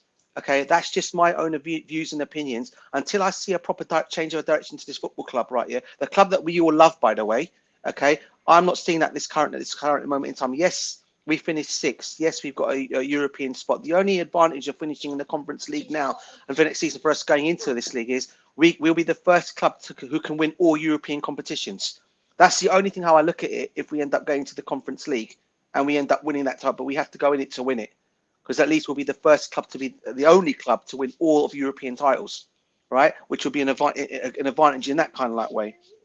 But I'm not saying to sell. I'm not here to saying selling my academy, because I'm not one who disagrees with selling our academy players. There are certain other players in that team I feel that can go, that could bring money to the football rather than them guys. But it's the way our owners are currently working at this moment in time. So look, at the end of the day, it's all about views and opinions. People might like mine, people might not like. People can like it or they don't like it. That's just my own views and opinions, and I'll stick with them opinions. Simple as that. And I agree with you 100%. I agree with you.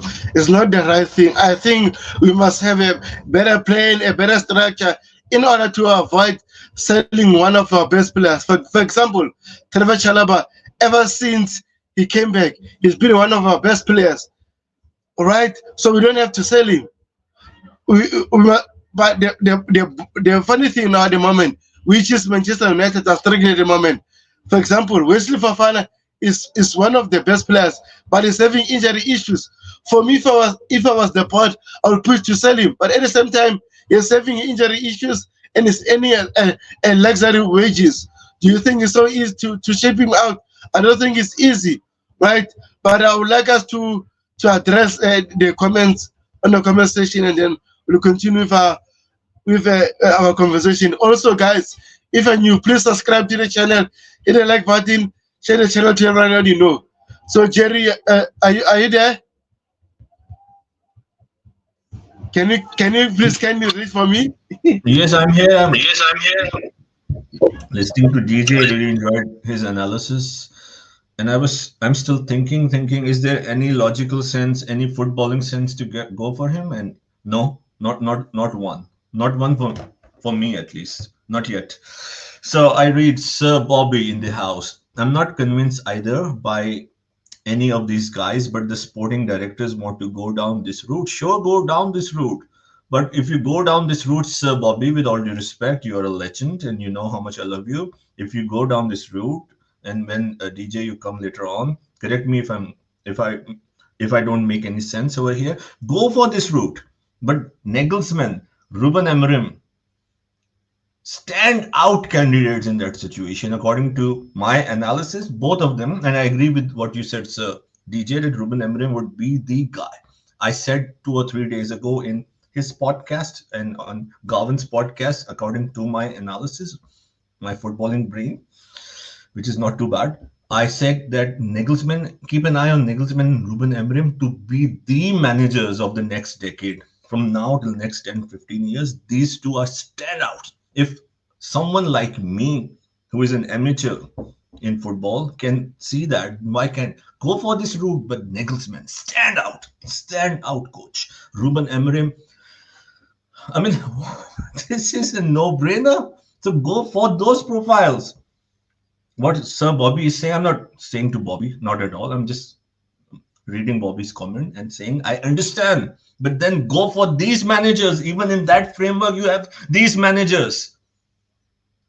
If I was able to explain myself, they will make or break by what they choose. I am Chelsea for, of course, I am Chelsea as well, sir. I will support Chelsea. Chelsea Football Club. So Mbe Pinky says, being a Chelsea supporter is always fun. It is, but now today I'm not feeling well, and this is not acting on my board. You know how original I am. I'm shocked. I was even okay for De Zerbi. It's not about trophies. It is about trophies. But the dynamics, I disagree. It's all about trophies for me. But the dynamics within it, which always drain your energy and mind, once blue, always, of course. For the support, always a blue. I will watch Conference League.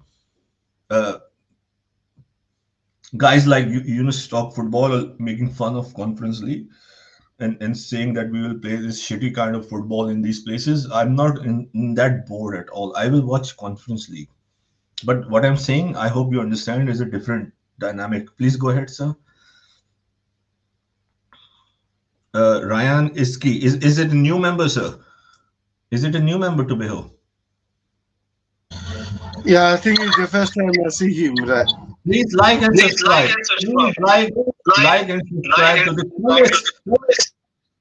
the coolest Chelsea podcast. There are no guarantees that Maresca would take the Chelsea job. Yeah, I mean, it's not official, but it will only be a miracle now that it won't be Maresca. I hope it would turn out to be. I'll be very much okay with a De Zerbi personally. And yeah, you can share the screen so people can understand where the market is. Market is a way to evaluate. He could decide to stay if the condition at Chelsea are not right for him. He will take the job. Maresca would not even look at into the conditions. In my opinion, it's a lifetime jackpot for him.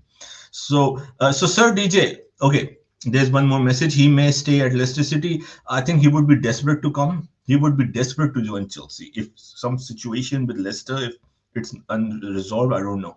Seems like DJ have already sold half of the. Yeah, I think you already read and addressed that, right, DJ? So Chelsea are realigning assets within the ownership group to balance book for PSR, according to Sir Bobby.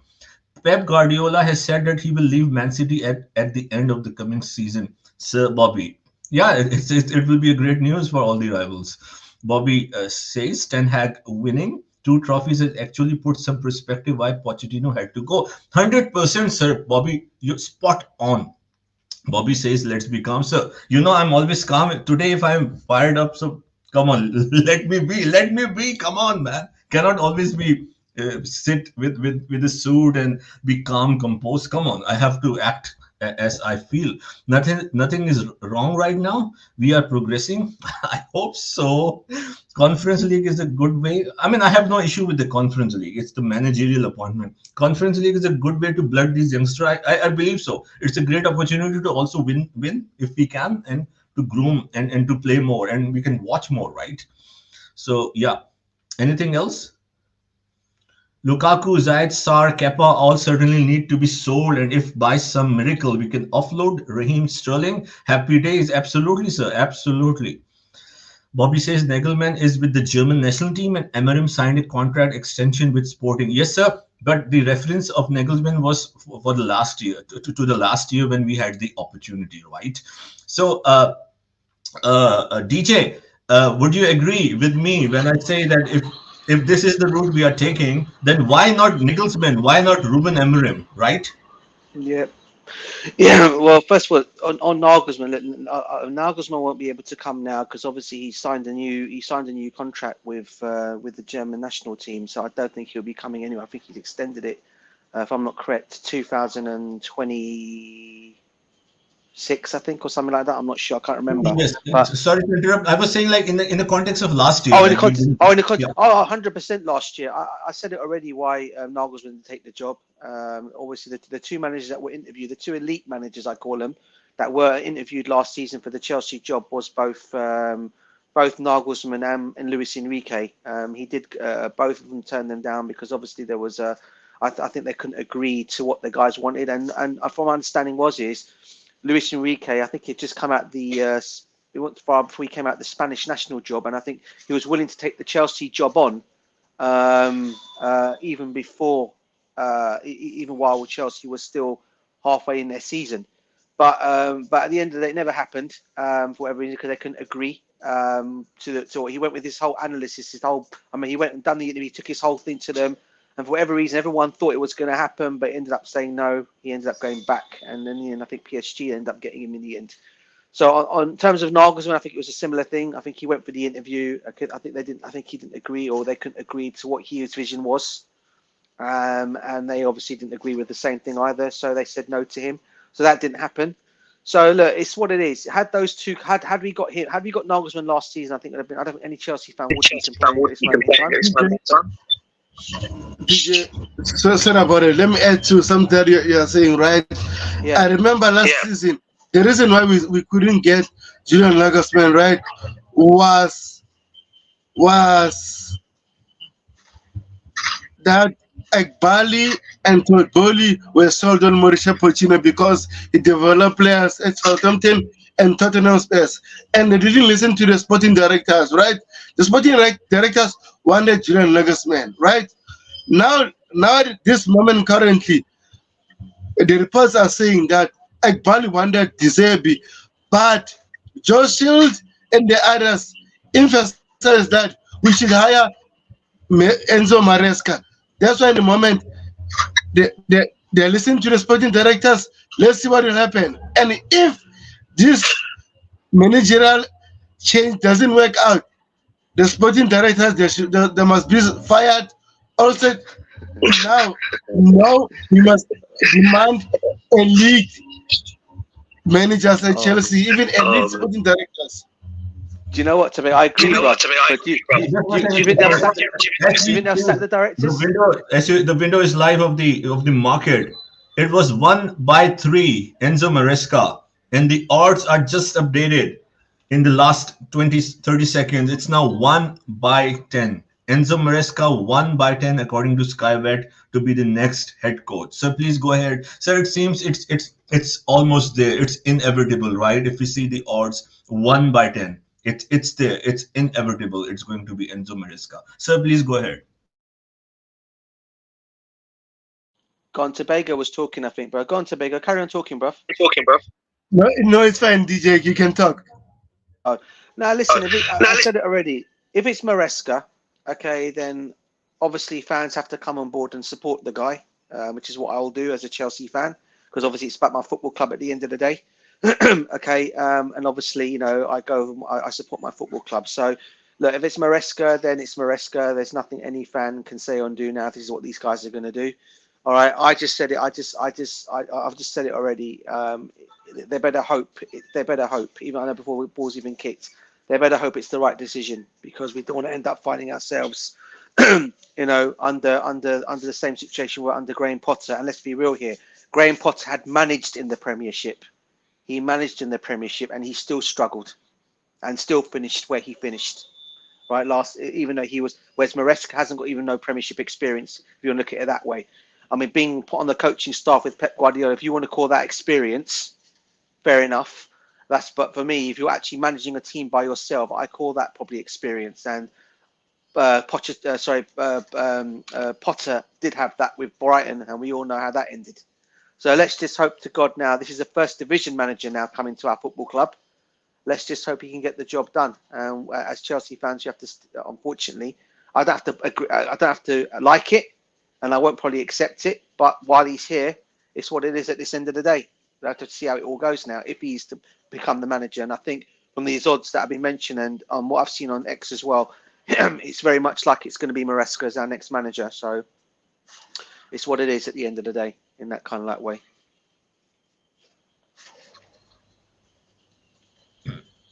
To Beho, Yeah, can you share the latest tweet from Fabrizio Romano? We've got an update now, guys. We've got an update. yeah, it's coming. It could even break. It could even break in the live stream. I want you to. It's inevitable. It's inevitable. You say again? I said it's inevitable. It could even. Can you mute your microphone? I said it's inevitable. It will happen, and it might even break during the live stream. So Yeah, I agree with you. And then now the reason why I believe on this hiring, right? The reports are saying Josh Shield is one who's pushing this.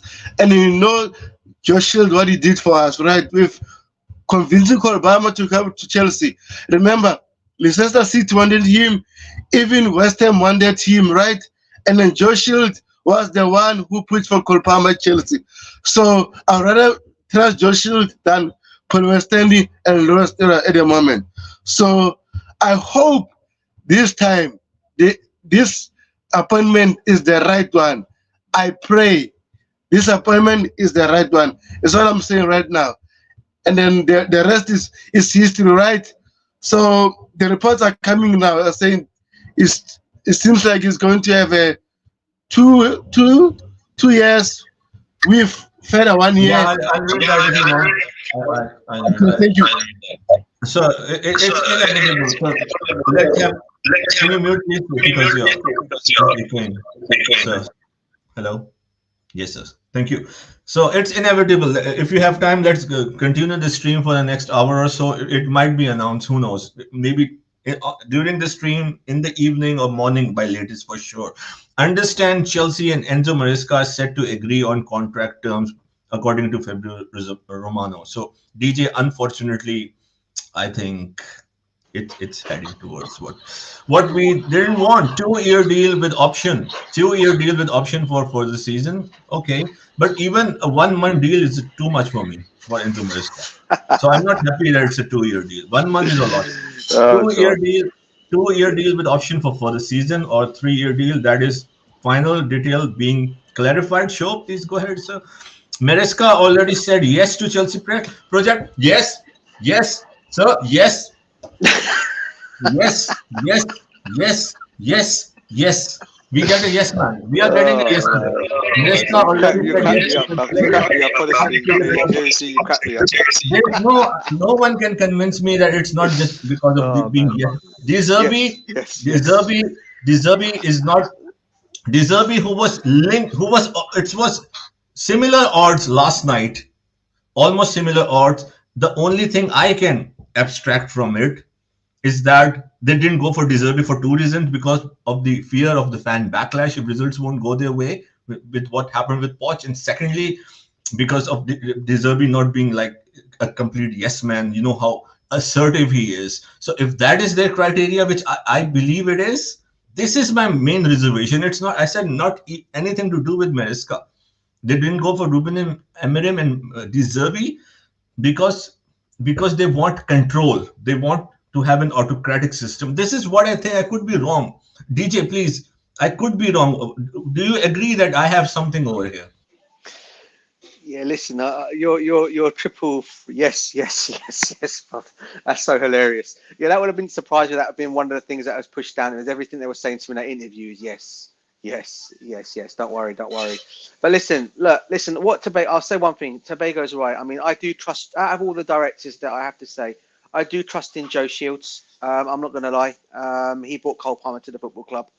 If you're talking about Stuart Little and Mr. Winstanley, I don't agree with these guys whatsoever. For me, they're the ones that they're the wrong ones at the football club. To be honest with you, along with others in that along with others in there. But listen, it's what it is now, Josie. As much as we have to unfortunately accept it. It's going to be Maresca. And look, listen, I said it already. I want this guy to come in and prove me wrong. That's all I'm asking him to do.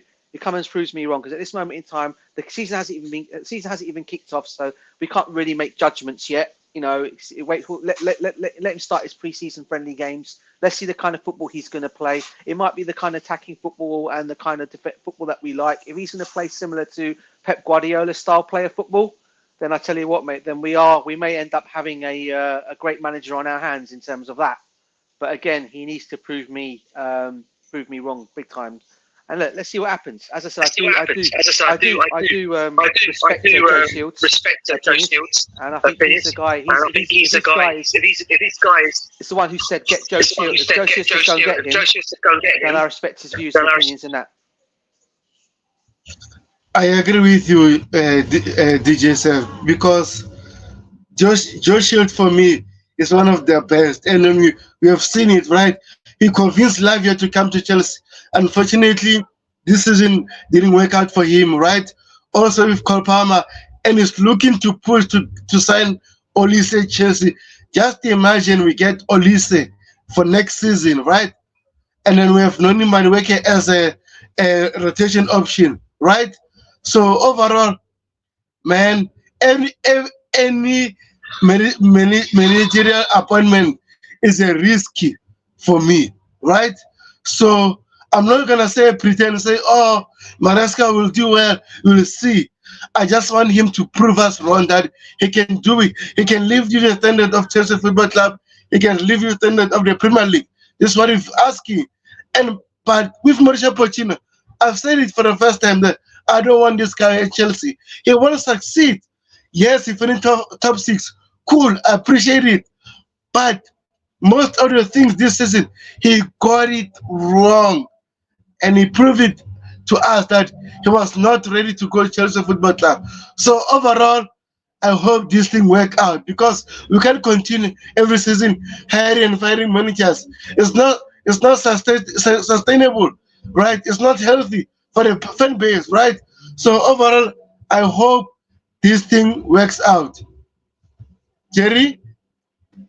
Yeah, I mean, I don't know what else I can say. DJ, have you done any research, or have you like All, followed his time at yeah, Leicester? I mean, all I know from what I've seen of some Leicester games, you know, he does. His football is pretty good. His football is quite good. I did at one point look at them and think at some point he almost blew it with Leicester at some point before they actually won I think before they got themselves promoted and I think they won that division. Yeah, he almost blew it towards the end, but in the end they came through it. So look, you know, he does play good football. I have to give him that much. He does play the good football that fans would like to see. And I think the only thing I'll say he's got on the Chelsea situation, he has better players at Chelsea than he has at Leicester. And he can make this team, if he plays the same way as he played for Leicester and played away in terms of his football, I can see as he can bring that entertainment factor to the football club in terms of that. So let's see what he does. As I said, it's about proving me wrong. I still don't agree. I'm still not for this disappointment, as I said. Okay, as I said, but since obviously Joe Shields is a guy who's been behind it all, and this guy very rarely gets things wrong, as we all saw with Cole Palmer. And I'm just thinking about this team next season, whoever the manager is. Can you imagine next season, guys, if we go into the season with Elise, Osimhen, Nkunku, and Palmer? That's going to be a scary four for anyone coming into the Premiership against us next season. Can you imagine that? Oh my God, that's going to be peak. And if that manager can't get that in place, I don't know what I say on that. And also one thing, right? I don't know how to pronounce his name, right? He's a boy from Leicester City Academy, but he's playing for the first team. I think he was playing even last season before Leicester City relegated, right? And then this season on the championship, he scored 12 goals, 14 assists. He's a midfielder, something Jubris Hall, something like that. I don't want to butcher his name, right? I think it's Wadat Hall at the end, his name, right? Oh my gosh! If you watch this player this season under Enzo Maresca. Oh my gosh, I'm telling you. But I don't want to talk a lot because I might overthink about what will happen at Chelsea. But what I wanted for Chelsea, I know Enzo Maresca was not on top of our list. But what I wanted at Chelsea, DJSF, right? I wanted a coach that plays Persian football because I was so tired looking teams like Burnley, Sheffield United come to the preach and control the game against Chelsea. What is that? I want a coach who can play Persian football so that always when we have the ball, no team can hurt us, right? So overall, I hope he proves us wrong. But at the same time, if this thing backlash is on the owners, the directors, and then we need to fire people if this doesn't work. We need to sack people on the bathroom if it doesn't work, right? Jerry, please read Bobby Smoke Signal for me. I know you're not happy about this, my friend. I'm not happy at all, honestly. The monument is momentum, I believe, is certainly going towards Enzo Maresca, so I'm trying to get ready to embrace it. I don't know, Bobby, how you get this strength and motivation to embrace this. You're a very strong guy. I hope I have this much strength. As I forced myself to embrace Pochettino. Yeah, that's what I will have to do, to force myself when it happened. Yeah. Yeah. So Tobeho, I have a question for you. You said you have done a little bit research recently, and I'm sure you will share with me. And I, unfortunately, or fortunately, I will have to, as promised, do an in-depth analysis on this guy as a professional, and I have to look at 5 games, complete games, before I do that. A 2-hour analysis on Enzo Maresca, and of course I will be professional when I do that. So with your current research, and you are optimistic from the start, I see you are very optimistic before even the stream started when we were talking behind the scenes. So why are you positive, and what do you see in this guy, Tobeho? First of all, right, let me be on camera. I just want people to see me, right? First of all, right, the only positive thing about this appointment, Jerry Z, remember when Mauricio Pochettino started to play with the inverted fullback, we won. I think 5 of our previous game, even draw against Aston Villa. Right, we saw a better football, right? And then with Enzo Maresca is playing the same system from the first game until now, until end of the season was playing with inverted fullbacks, which for me it won't take time for him to adjust, right? He won't backtrack from what Mauricio Pochettino has done. I think Mauricio Pochettino laid the foundation for him. Now it's for him to finish the article, or let's say Mauricio Pochettino build the foundation to build a house. Now it's on Enzo Maresca's hands to finish the house. Let's see what happened. Also, another thing, he plays pushing football, but they like to cross balls in the penalty area, which most of the coaches don't do. They like to play pushing football until in the final third, and then they score goals. But with Enzo Maresca, if they can't find the space to unblock the low blocks, they play pushing football, little tiki taka. They cross the ball in the penalty area. When you have a striker like Victor Osimhen, you know what will happen, right? Score goals. And then we saw with Ndidi is a defensive midfielder, but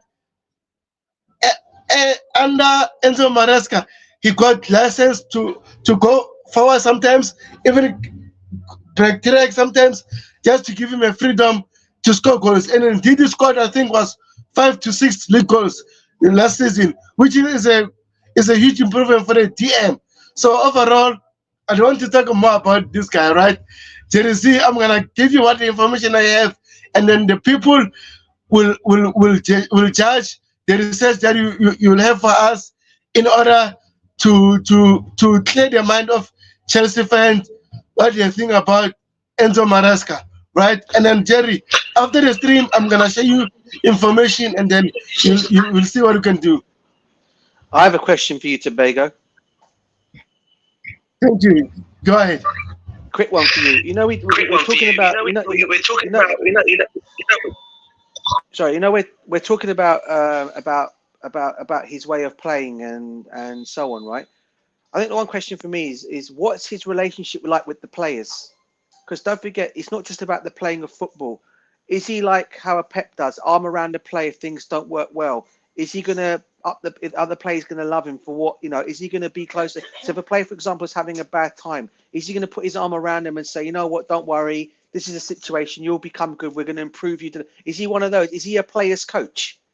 Because I think that's the most important factor for me when you're bringing in a manager like that. Like, for example, Pep, Klopp, Amorim, all these guys are what you call not just coaches that play to that obviously manage the teams and win titles, whatever. They also coach that manage the players well, that look after the players, that put hope in the player. Is he one of those kind of guys, would you think? Before I continue, Jerry, please kindly share the latest tweet I sent to you from Harry Winks. All right, Harry Winks said something about this guy. Right? I'll share that. You can answer. Okay, no problem. Sorry, bro. I was saying, Jerry can share the latest tweet I've shared, right? I've saw the latest news from Harry Wing. He said he is one of the best coaches. He coached him, right? And remember, this guy was coached by Jose Mourinho, Antonio Conte at Tottenham Spurs. So it says a lot about this coach, right? So to backtrack to back my answer, DJ said, I've been done further research from the players talking more about this coach. So I'm gonna do my research, and then as soon as I know further, I'll come back to you. But I've seen the City players improve. No, I'll definitely do my research as well, because I like you guys. I do my research very much on managers. This is why I've got my research. I had my whole research on Amorim for that reason, and why I've been talking about this guy for such a long time. My research on him has been because I follow the Portuguese league a lot. I follow that league a lot. Being Portuguese, I follow it, and he, as I said, him and Conceição probably the two best upcoming managers in the Portuguese league at the moment.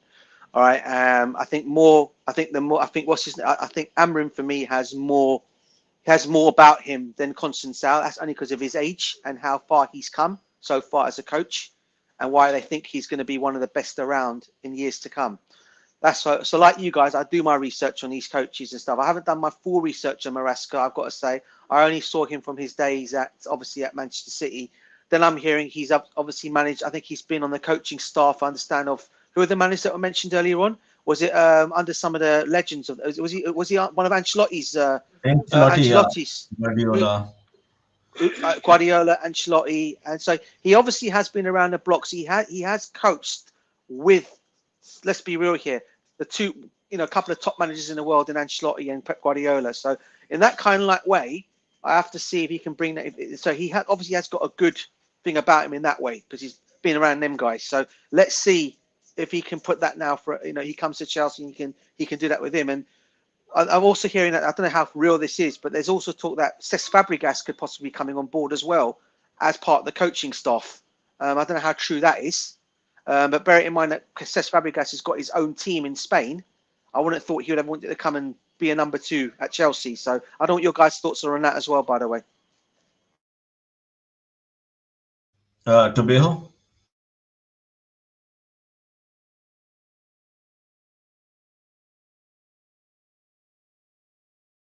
Sorry about it. Can you show my latest message, right? I don't want the copyright thing to affect the stream. Just zoom the picture to avoid a problem with YouTube, right?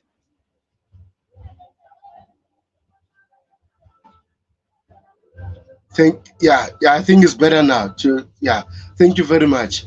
DJSF, in terms of you, I've saw the news, but to be honest, I don't believe those news. Remember, I think it's what Como, right? Just got promoted, and also Fabregas got a good relationship with Thierry Henry, who is one of the owners, right? So I don't think he will leave Como, but at the same time, let's wait and see. Tigers here, guys. Yeah, I know. The former goalkeeper that was at Chelsea, is it Caballero? He's Maresca's number 2, isn't he? Correct. So he's the former Chelsea player. So he'll be coming back to us, which is great. I agree, and also positive thing, about Chelsea, right? But at the same time, I think it's risky, but I hope this thing works out, right? But before we go to Tiger, let's read the comment from Bobby Smoke Signals, and I will give Tiger give us his thoughts about the new manager at Chelsea. Jerry, go ahead, my friend. Yeah, Bobby, thank you again for being a part of this broadcast, for this breaking stream, I would say, on this historic day, which I hope would be great would turn out to be great in the future, and answer skeptics like me that it was indeed a great move. So Bobby says, I have to have admiration for the bravery of this move. It is as brazen as the move by Bayern for Company, Juventus for Thiago Motta, Liverpool for Arne Slot.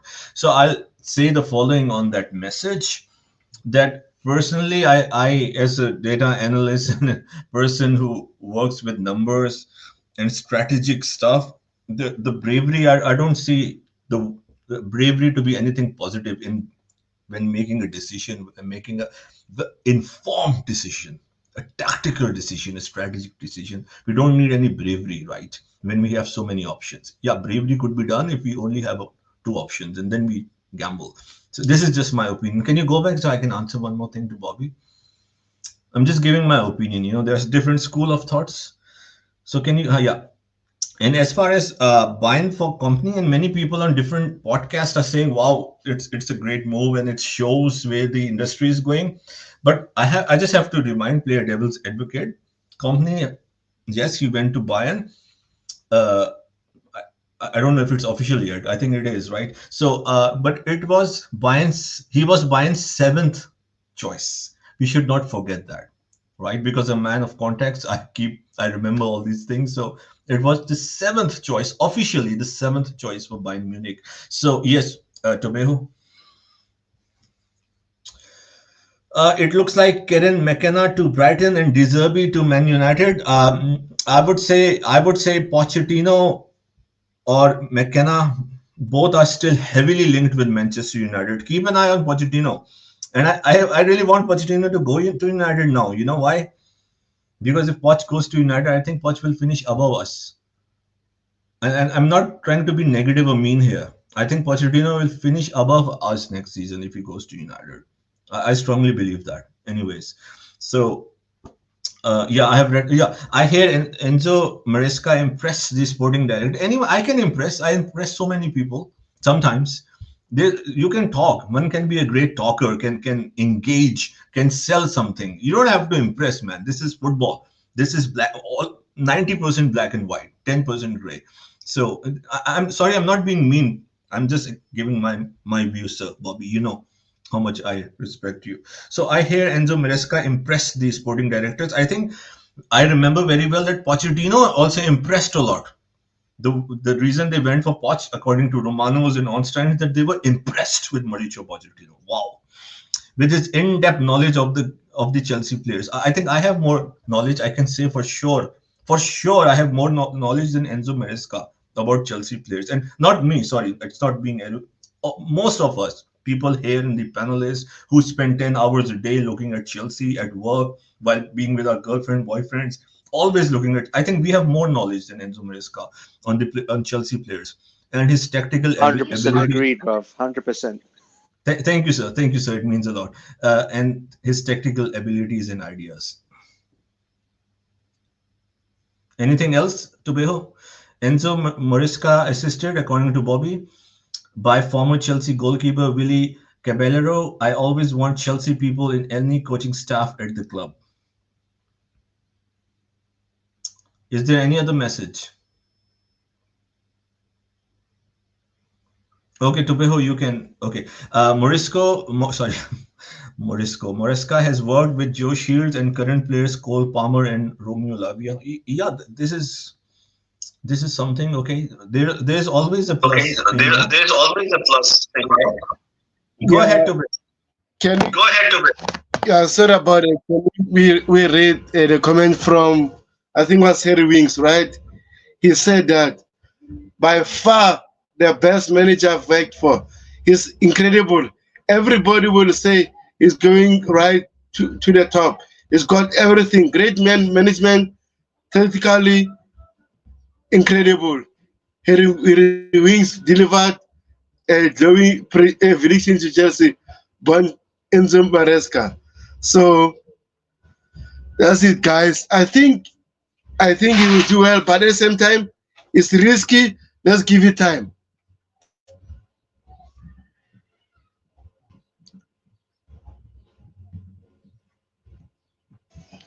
Well, on that Tobago, we've really got no choice, have we?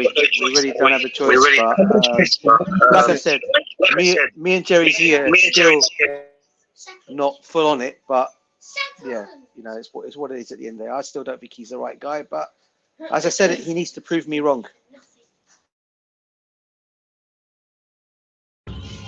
Also, before you go to Tiger, big up to Rich Money Makers.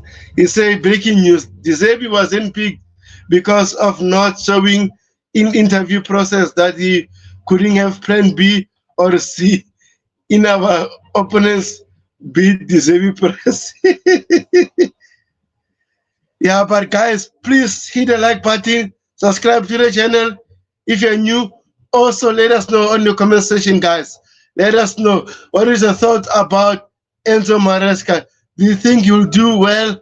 Also, let us know what is your expectation from him as a Chelsea fan. Take a big up, my friend. How are you? Big up, Big up, bro. Big up. Jerry sir. Big up the third panelist. I don't know the name. So Yeah, big up, everyone. I was thinking of opening the camera today in this live chat, but as I have promised my very dear friend Jerry that his stream would be the first one where I'll be, revealing my face, so I won't break that promise. But anyways, I want to ask Jerry and you, sir, is this official? Is the Maresca news now finally official? What's the status right now? Because I'm not Almost, following. almost. You can say it's almost done. It will be announced very soon. So Until a Jerry, last yeah. until a last minute hiccup or something of that sort. So any credible like Onstein or Fab, anyone reported about it, or it's just the Yeah, yeah, we Indian have centric? been covering all along the stream. February Roman has already stated that on Stein, Telegraph, Athletic. It's the talks are very advanced. They are Okay, now discussing the final details of the contract. Right? It's okay. not So that official. If it falls, if it doesn't go through, it could be, as I said, a last minute hiccup or something of that sort. yeah. So we'll know very soon, perhaps today or by tomorrow, for sure it will be announced. Okay, okay. Thank you, Jerry, sir, for that update. So, I mean, because when in the morning I checked and courtesy Jerry, so because he was informing us all on the groups, and so when I checked Twitter in the morning, I guess Deserby was said to be imminent to be announced, but now the tides have turned, I guess, and now Enzo Maresca is imminent, whatever the word is. So see, I like in all these names, I don't like anyone to start with. My original stance and my current stance was we shouldn't have sacked Poch. We should have continued, give him another season, and then decide at Christmas or after this season, what should we and where should we head on to and where we should go. But sacking Pochettino just has brought too much instability to uh, what was looking like now a stable squad, a stable process, a stable structure. So now that being done, as Jerry Sir says, I'm too invested into Pochettino. So I will try to come out of that shell and come out of that molding. Tiger, please go Yes. ahead. You can No, no, express no, no, no, yourself. No, no, it's no, no, no. okay. Hundred Because you know percent. why? Because you know why? I'm also feeling like if this is the situation, sorry to Yeah, interrupt. yeah, If this is the yeah. situation, I'm regretting that. Hmm. Honestly, as much as I was pushing for Poch out, like DJ and everyone was asking, Yes. what am I doing? I was advocating for Poch and pushing him out, and now people, I think they understand because of the results, because of that. But now, honestly, I'm regretting that why we didn't Yeah. continue with Poch, because if this is the option, with no disrespect, because with Poch I would have been, I'm sure many of the fans, confident for a further progress. Of course, not to win the Yes. league, but Exactly. to finish in the top four. That would have been a better choice. And then if it doesn't work out, then you can really go in the next summer. Over here, Yeah. we are taking, it's a reset, in my opinion, right? Sir, please go ahead. No. So exactly that, and as Tibago also mentioned that it's Enzo Maresca is good. I've also seen some games. I've also seen his tweets on Twitter. Now X, sorry. Uh, but so all in all, Maresca is good. He's fine, but is he again? But now to talk about standards, this word has been circling around X and in our circles from like past few days. What are the standards? I personally think we right now we don't have any standards, uh, and this ownership is ripping the identity of a club apart. They don't want us to have any standards. They don't want any progress. They don't want any trophies. They want to just have a multi-club model.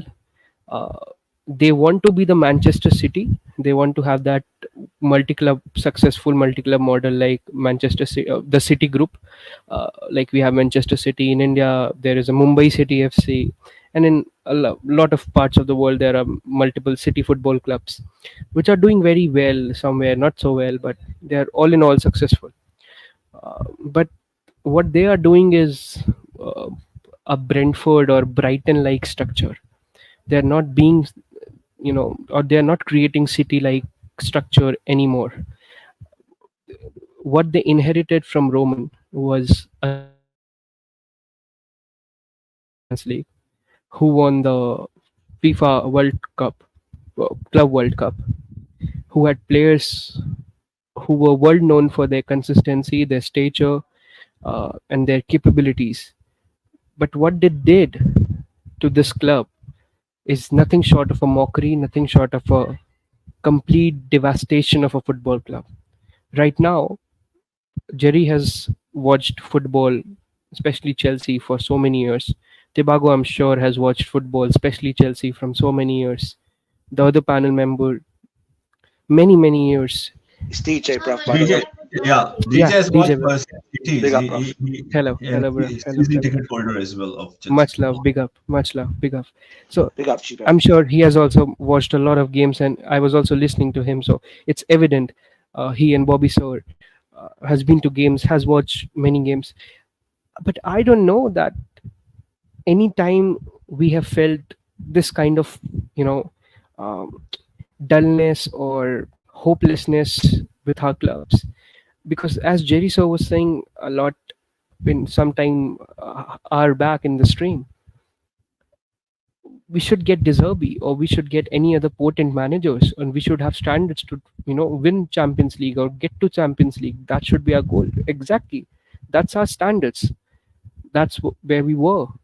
But the problem is, do these owners feel that way? I personally don't think so. I think so they feel like this should be a club where we should sign all the upcoming youngsters, all the upcoming wonder kids, all the upcoming superstars, sign them, play them. If they do well, very well. If they don't do well, just sell them on profit. So they're kind of making this a feeder club for big clubs like Real Madrid, Manchester City, Arsenal, Manchester United, even now how they're playing. So what has Chelsea been reduced to, in my opinion, is now a feeder club, and this is the last attempt and last season that we can escape going that route of becoming a club which is just like Borussia Dortmund or RB Salzburg or something like that, who just feeds other big clubs with players like Ajax or something like that. So I mean, the whole identity has been stripped off, and I was joking when I said Enzo Maresca would be the perfect choice because that's the list. Thomas Frank. Who is Thomas Frank? Is this not the same guy who was mocking Chelsea? Uh, Now we always talk about Pochettino being Spursy, coming from a rival club. This guy has mocked Chelsea in some press conferences. Have we now suddenly forgot that? And what kind of football is he gonna play? Long ball football, like they play in Brentford, somehow trying to counter attack. I mean, so it's tragic the state we are in, and I don't see any hope. No matter what manager they bring, Deserby was being in talks. Now I'm very sure, as Jerry said, is saying, Tobago is saying, DJ is saying that Deserby is not coming. The reports are also saying that Maresca is coming. The only light I see in Maresca is he has been with Pep, so maybe just maybe, I hope, fingers crossed, he has some essence of that kind of football, which is pragmatic, which is adaptable, which can suit us.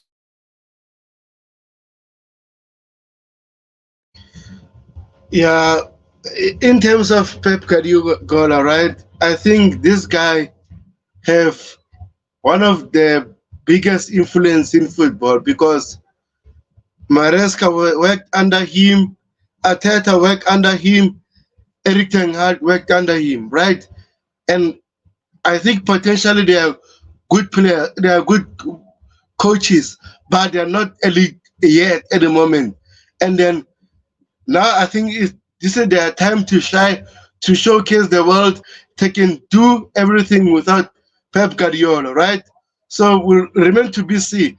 As I said before, any manager who comes to Chelsea under this ownership is a risk, right? And I hope first thing that Enzo Maresca do is gain trust, build relationship with the players, Also, that thing Mauricio Pochettino didn't do at Chelsea was not building a relationship with the fans. So I want that from Enzo Maresca to build a relationship with the fans so that the fans can back you, right? But Jerry, let's read the comments and then we'll follow up with some other news. Yeah, very well put by Tiger. Great speech, very rational. Really enjoyed listening to you, Tiger. So, yeah, it was a very structured and you can say fulfilling speech from you. Rich Moneymaker says breaking news. Rich Moneymaker has a lot of breaking news, by the way. From my contacts, he has demanded experienced center back to replace Silva. Rich Moneymakers. Rich And Money. and the owners are going to love that, aren't they? Absolutely, absolutely. It's almost done. He did excellent in the interview. I mean, what interview? Did well in the interview. Wow. Christopher says Enzo Maresca. Yes, Enzo Fernandez and Enzo Maresca. Both have to prove a lot, I would say. Winsley not happy because he wanted De Zerbi, but De Zerbi league position has damaged him. Come on, man. Come on, man. And De Zerbi defense has been questioned. So, do you think the defense under Enzo Maresca? I mean, what assurance do we have that it will be great or good even to that extent? This is going to make you laugh. Now, I have just heard that the Leicester manager wants experienced centre back to replace Silva, the same that De Zerbi wanted. Where Yes, are you yes. getting all these updates, man? Where are you getting all these updates from? Another breaking news, man. DJ, another breaking news from Rich Money Makers, and that's why he's the rich money maker, right? Yeah. So yeah, the name goes with everything, bro. We might sign Chelsea and take him off Newcastle. Yes, experience. No experience, man. No experience. We got a yes man in Enzo Maresca. They wanted to make Enzo feel good, so they bring in another Enzo. Yeah, Enzo Fernandez. So Tobeho, how how does How does Enzo? Enzo Fernandez fit in his system, in your opinion? If you watch Enzo Fernandez first game against Liverpool, I think this season, to be honest, that was Enzo Fernandez' best performance this season. The first game against Liverpool. Just bear in mind the first game, Enzo Fernandez was all over the place, right? Because during that game, we used Rhys James as an inverted fullback. Enzo Fernandez got freedom to do whatever I do in terms of creating goals, those kind of things, right? And ever since that day, Pochettino boo changed everything, right? So under Maresca, I think Enzo Fernandez will do well because Enzo Maresca love players like Enzo Fernandez, Copama, you name them, those who like to play on half spaces. And if you have Enzo on that position, oh my gosh, I think it's gonna do well. So overall, as I said, we can't predict the future. We hope for the better, right? And I hope this appointment is good, man. But Jerry, you'll do your own research and you'll give me your feedback. What do you think about this coach? Also, I think this is your time to watch few of Leicester City games, right? Yes, that's what I will have to do if I even if I like it or not. Look at 5 6 games of Leicester City, do my research, and in next 2 3 days give a comprehensive overview of Enzo Maresca. And again, it's not to do with Enzo Maresca, and I think my frustration is towards the sporting directors, the owners, right? The decision that they have taken. So, DJ, anything else you would like to add, and then we'll probably see the further updates. What the other updates are in the queue of Coolest Chills. Yeah, listen, the gentleman that's come on, what's his name again? Is it the one who's just come on the panel? Tiger, Big up, yeah, from yeah. Mumbai. Everything he said is I couldn't put it in better words than what he said about these owners and what they're doing to the football club. And I've said this all along about these owners and what the direction they're taking us in.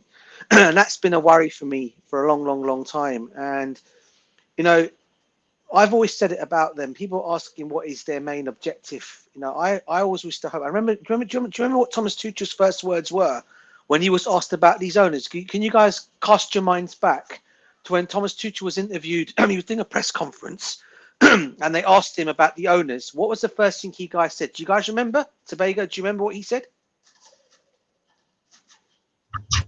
No, I forgot, DJ Safe. He basically said, I hope they want to win. That was his first thing he came out with in his first press conference when asked about these owners. I hope they want to win. And I think they've shown so far, that that's clearly not the point. That's clearly doesn't seem to be the objective. And we are just a club that's just buying players, and bettering for other clubs for the future down the lines. Now, this is not the Chelsea model. This is not the Chelsea way.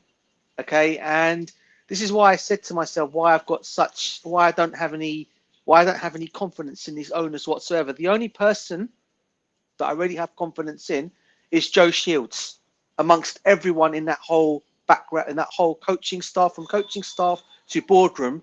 I'd say he's the only guy who I actually had confidence in. The other guy I had confidence in was the one we got rid of, Christopher Vivell, who's the other guy who I had so much confidence in because he was trying to do the right thing, and he ended up getting the elbow as well from these guys. So look, at the end of the day, I said it already. These owners have got a lot to change, and if they really want to see our club continue its success, then they've really got to start changing things to show the fans, all the fans, that yes, we're here to win and nothing more. And we're not here to just build bridges or build for the build in the next 5 years. At the end of the day, yeah, we had a team, all right, that could have won when Thomas Tuchel was our manager. They decided to gut them all out and sell all our experienced players to bring other players in. Okay, and I don't think Enzo Fernandez thought for the life of him, or even Caicedo thought they were going to be the two guys running that midfield without experienced players alongside him. And this is why I keep saying to the fans why they've got to ease off Enzo Fernandez and Caicedo, because it's not their fault. I've said it all along. All right, they need experience around them. Okay, because let's be real here. Enzo's never played in the Premiership until up until now. Okay, or whenever he came to Chelsea. And let's be real, Caicedo, it was only his first season at Brighton in the Premiership. Right, so they needed experience around them, and they end up getting rid of Jorginho, Kovacic, Kante, all in one go. So this is the other thing I'd say. So you have to ask them where the direction is of this football club, where we are going, because at this moment in time, as I said it, I'm not seeing any progress at the moment. And like I said, this Maresca might be the guy, but as I said, he's really got a lot to change our mind to get back to where we need to get back to. Yeah. So that's just my views on that. But let's see what happens.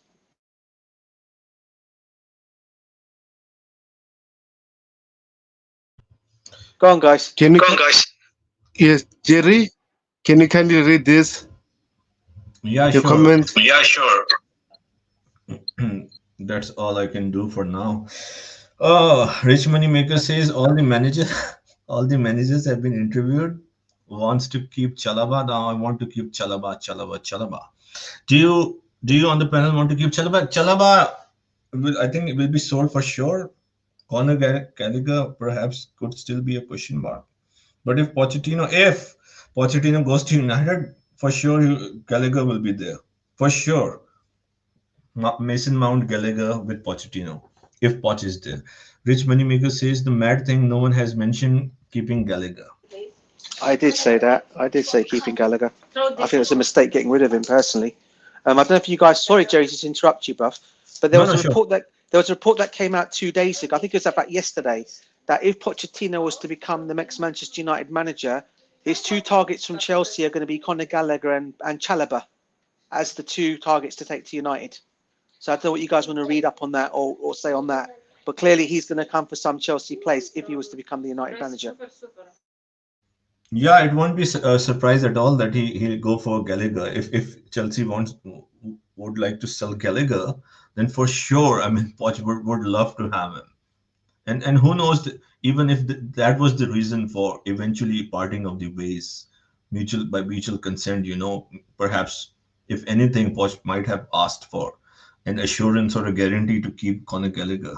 So I won't be surprised that Gallagher ends up at United, if a big if, because Poch, McKenna, De Zerbi are three hot favorites for that seat. And with all due respect, Ten Hag is not officially sacked yet, so we still have to wait and find what will happen. I perhaps in this evening or tomorrow we'll know the future of Ten Hag. So let's see what happens. United fans now want Ten Hag to stay, but according to different reports, the Sir Redcliffe and Ineos are pretty much keen to replace Ten Hag. Let's see what happens. It's interesting. It's very interesting. So, um, yeah, any other message that I had to read? In my opinion, Winsley is the issue, and Winsley has starting to get egg on his face because all the managers in the interview want experienced players in the team. Big up legend DJ.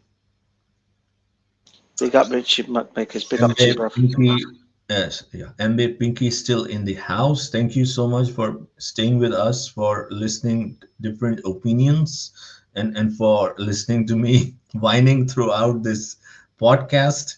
Can Maresca handle the egos of our experienced players? Can you explain?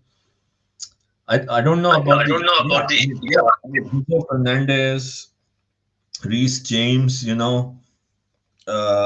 of course other plays who can really ask him questions if things starts to go south, and the backlash of the fans could really come in quickly. DJ, what do you have to say? The fans will perhaps accept him when the season will start, but if in the first 5 to 10 games we are mid-table, I think it will That's quickly come in my opinion. So go ahead. no, I totally. That's the $1 million question, isn't it, Jay Z? I think that for me is the one. I think I said that earlier on in the stream when I said, are these players going to accept a manager like Maresca? Because yes, he's worked under Pep Guardiola. He can probably throw them at the players and say, "Well, guess what, players? I've worked with Pep Guardiola. I've worked with Carlo Ancelotti. I'm the Don. Yeah. So you guys, I've worked with some good managers. You can go and say that to these guys, but these players are going to say, "Well, yeah, you might have worked with them guys, but what have you won? You've won nothing." So again, it's not about. I don't think the personalities are as bad as it used to be. If we go back to the days of John Terry, Frank Lampard, Didier Drogba, Michael Essien, Makelele, you go back to them guys. It won't be as bad as that. The personalities, however, because he's a young bunch of players. However, you have still got a World Cup winner in your team, and you've got 2 Champions League winners in your team, in Ben Chilwell and Reece James. So yeah, of course they'll question it sometimes and ask and look at the manager sometimes at his tactics. It wouldn't surprise me. Every player does it, especially the ones that are senior in the team. So yeah, and just don't forget Raheem Sterling is still there as well. Raheem Sterling probably would know him from his days at Manchester City as well. But the way things are all coming out, it looks like Raheem Sterling's going to be sold in the summer anyway. So he's going to be gone. So again, you're going to have to ask, are these players going to build into this guy's philosophy? We'll have to wait and see. At this moment in time, as I said, we can't really judge on it at this moment in time until obviously the season's kicked off. Yeah, but also the only positive thing, right, I can say, he coached Leicester City, who had maybe let's say half of their players were playing in the Premier League, right? And then I think there were big egos at Leicester City.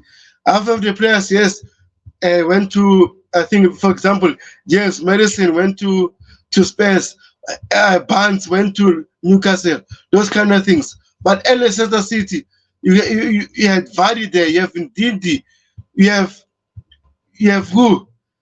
Man, Kalachi Nacho. I think they are big players at Leicester City. They got the egos too. So I think it's a positive thing. But as I said before, the first thing you need to do, make sure the players get involved, be aligned with everything you do. Because if you don't do that, everything might backfire, right? So I hope everything do well. So Jerry, please kindly read the following tweet you shared, my friend. Yeah, so Tiger was asking, are we making it this whole story? Yeah, No, yeah. I mean he didn't say that. I'm just saying I want to have some fun, man. I'm exhausted in the last 2 3 hours. So I thanks for understanding my humor. Breaking Chelsea have made an official approach for Enzo Maresca. It is thought he will be offered a minimum 2 year contract. So 2 year sentence for the fans in a way, right? If he stays for 2 years. So yeah. So Tiger, please go ahead, sir. You really analyzed well, and please go ahead. I know you are so occupied with your examination, and again, best wishes to you. You're doing a great your examination on economics and the exam that you shared with me. It's very intense. Thanks for coming on the stream. Please go ahead and feel free to express yourself any way you want. Thank you, Jerry. No, no, I because well now Mariska is 98% done, and if what Rich Moneymakers is saying is true, it's very hypocrite on part of the owners because they sacked Poch because he was demanding, some experience. Anyways, let's not talk about owners anymore. Let's talk about the new manager, Mariska, and I will want Tobago on this and. DJ as well and you as well. Anyone who has seen Mariska play or ever, even if it's familiar with the tactics, let's see how he will manage.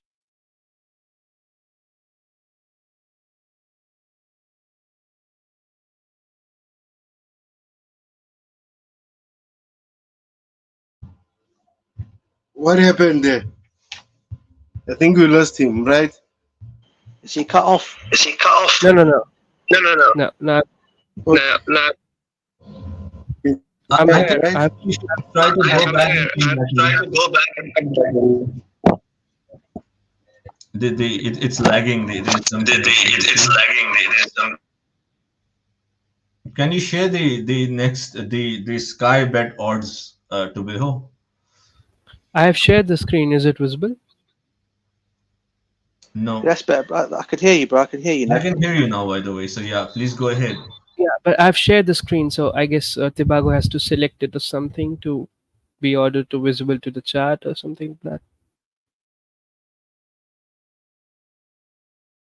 Yeah, he'll do that. Please continue. We can hear you. You go ahead. Yeah, Tibago, kindly just click it so everyone can see the screen I have shared. I'm sharing it right now. Anyway, so I was just going through the tweets and everything, and I saw that Mariska likes to play a 4-2-3-1 or a four So, three three. so that I'll share it So for you.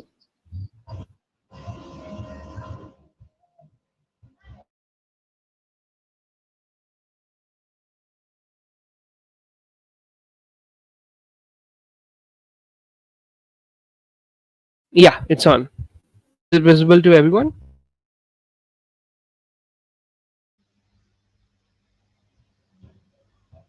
Yeah, I can Yeah, see. I can just see your zoom in screen. little bit.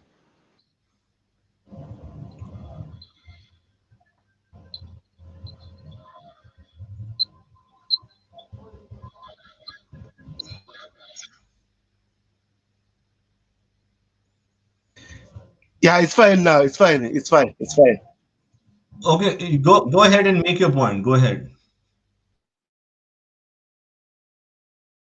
Yeah, no. So I want to discuss with all of you guys. You're looking at the screen, right? And we have these people in our squad right now. So what do you think? And especially Tobago, because he has researched about Madagascar a little bit. I have researched very little. He has researched more. So what do you guys think? Would it be a 4-3-3 or would it be a 4-2-3-1? And because Gallagher is going, so what would be the midfield setup if it's a 4-3-3? Because we have Enzo, and I assume that he has worked with Cassidy, so he will prefer to play Cassidy, and Santos will either go on a transfer or a loan. And Caicedo, Lavia are with us, so it's Caicedo, Lavia, Enzo, and Cassidy. Chukwumeka, I don't know what is his future. Gallagher, I don't know what is happening with Gallagher. I am very sure he's going to be sold. Like Jerry said, if Pochettino is made Manchester United's manager, which I don't want because I really wanted Erik ten Hag to stay about after what he has done for them. But anyways, uh, so what are you guys thinking in terms of how he's gonna set up the squad, because I can see why we want an experienced centre back. Like to start with Tebago, then Jerry and DJ. First of all, I think it's a tricky question because Maresca used two set of formations. He used 4-3-3 or 4-2-3-1. So maybe it depends of the opponent that we are facing. He might take the formation. But if, for example, we play a 4-2-3-1, like just you are saying, right? I think Kolpam will be our number 10, right? And then if we buy Olise, I think Olise might be our right winger. Then and then our left winger might be Nkunku or Sterling. I believe so. And in terms of the inverted fullback, I think Rich James, since he got some injury issues, he can go up, but he still can be defensively uh, solid, and then let Marco Grella, who play for me, I think Marco Grella plays the inverted fullback very well. So I would like Marco Grella to continue that system for me. So, but at the moment, we don't have a clear idea until we see the preseason games, everything, right? So we're just speculating. So overall, Enzo Maresca is using two formations, and I'm not sure which players will use at Chelsea, but at the moment, we're just guessing, right? So to you, Jerry. Yeah, I agree with you that your closing statement. This question, good question in a way of being ambitious and being excited, but too ahead of time because as most of us, we have to first analyze, as I think before you joined, I said my assignment because I have to do all these things, work on the managers, and I was prepared. In fact, when the show started, or perhaps before we started the recording, I said to Beho that it seemed it's going to be Maresca, and for the last 4 days, I bought the book of De Zerbi, did the research to make a compelling video of De Zerbi as our next manager, and maybe that is why even I'm even more frustrated that now I have to start all over again. So right now, I don't have a lot or even to say something because I always try to speak if I really know something or if at least I believe that I have some authority on that. So in the next 3 days I will watch 5 games of Leicester City, do a lot of research, and by Thursday, if I'm ready, then I and to have a plan to make a 2-hour in-depth analysis on Maresca if he is the official manager. And then, of course, this to your question about the formation. First, we have to wait, as Tobeho said, for the preseason, for further recruitments, ins and outs, see the pattern, see the preseason, and I think, in my opinion, this could be answered, you can say, in a more rational, logical way in the first week of August. DJ? Yeah, bro. Listen, like you guys, I wouldn't know what to say on that question because obviously we don't know. However, if I was to make a rough estimate on a 4-3-3, I would probably say it would be. I'd probably say it would probably be Lavia if he's fully fit, along with Caicedo and Enzo Fernandez as a 4-3-3 midfield for me. I think that could be if he's going to go down that route. But as I said, I can't make a full-on analysis on it all because obviously we don't know what this guy's going to play. So I wouldn't know. I wouldn't know where to start in terms of that. I have a rough idea in my head, but again, you've got to see. I think from looking how he played last season, and if he's going to continue that same way, then you already kind of like know the kind of players if they're still at the football club or who he's going to go for in terms of that. But like I said, that was Poch. This is Maresca, so we don't know what kind of players he would suit the formation for. So again, for me, I wouldn't know. I'd say though, if it was a 4-3-3, I'd say my three midfielders probably would be Enzo, Caicedo, and Lavia. So it really is imminent. During this stream, the market we have usually, I mean, you won't see this often in the market if someone follows the market or the sports market. And we're not trying to encourage betting. It's just for the analysis. It helps. And if you do it safely in a responsible way. So Maresca, when we started this, I said scream, stream.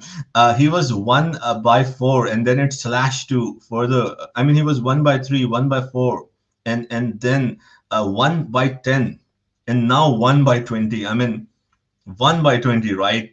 Tobeho, you know how it works. It's like it's almost done, just waiting to be announced. So one Yeah. by 20, I don't think from this point, honestly, it will reverse until unless Mariska will say anything, any no to them, So it's I it's mean, done. I think it will be announced today. I think so. If I yeah, have to I guess in also the think evening. so. Yeah. Yeah, so please go ahead. So it's the odds are not only in favor of him, but the odds are like if you Heavily invest stacked. some, you won't get anything back. Anything. You Yeah. won't get absolutely anything back. And yeah, so please go ahead. Now, I mean, yes. One question to the panel as well, because now I guess you all are tired, so I'm just bearing that, torch of asking questions and letting you guys have a rest. So, one question is this: There is what no rest. happens? There is no rest now. I won't be able to sleep for the next two, Yeah, three you days. have you have to read about Maresca now, isn't it, There is Jerry? no, and how can I have to regroup, refocus? I don't know what I will do, who I will call, what I will Is eat. there any books No about rest now. Maresca though? Sorry, Fun question: is there any books written on Maresca though? I have to check. I have to check. Let me check, by Okay. the way. Okay, yeah, yeah, do check. Okay, so meanwhile Jerry's checking that, I have a question for the panel. So we'll start with DJ and we'll go this time in the inverted way. So my question is, what happens if now Mariska starts saying, because let's be very honest, he is coming from a culture that is a city kind of a culture. He's very and he has won the championship, if I'm not wrong, not very long ago. So he's coming from a culture of winners. He's not certainly a loser, like he has never won anything, or uh, mid-table or lower mid-table manager who is not thinking about anything, just staying or surviving in the league. Uh, so what happens when he starts to demand authority from these owners or sporting directors? Because what happens when he starts saying, okay, you know what, give me some experienced center back, because Colville is very raw, because this Asi and Badiashil is not up to the mark, so I want an experienced center back. But these guys say, no, no, we'll bring an 21 and 22-year-old Antonio Silva for 100 million, but we won't get Jonathan Tah, who is maybe experienced, in my books at least, for a 60 million or 50 million. What happens then? How will the dynamics change if this guy starts demanding players? Because either Gallagher gets off, the current lot is sold for profit, because we are also in a financial muddle if we don't qualify for Europe this season. So they need to sell, because that's the last route in order to ensure that we stay under FFP, that we sell. Uh, so what happens then? I'll start with DJ and then we'll move to Jerry and then Teba. Sorry if I can. Sorry, I'm a man of structure, honor, and follow the rules. So I'm just jumping in because I'll go for 5 minutes to make a coffee. First of Sure, all, sure, need a sure, sure. coffee to continue. Sorry, DJ. I never interrupt. I always try to be No, structured. it's cool, bro. And It's cool, brother. I just have 30 seconds to answer because it's just came on my mind. Yeah, I'm yeah, today please, please, flowing. please. Today Go on, I'm being all go on, heated go up. on, go on, First of Jerry. all, I Go on, didn't Jerry. find the. First of all, I didn't find any book. I have to see. Maybe there is an. If Okay. there is, So you have but to write one. Okay. okay. And to answer you with all due respect, as I have already said to you in my podcast, that you are an upcoming great talent. You talk well, Thank you, sir. but of Kind course, of I you. know that you are so busy. So I would completely disagree when you said he comes from a place of winning and he knows what winning is about. So I think, to be very honest, and I'm very assertive in my views. I'm very strong in my views, but no disrespect to the people who know me. I'm just very assertive.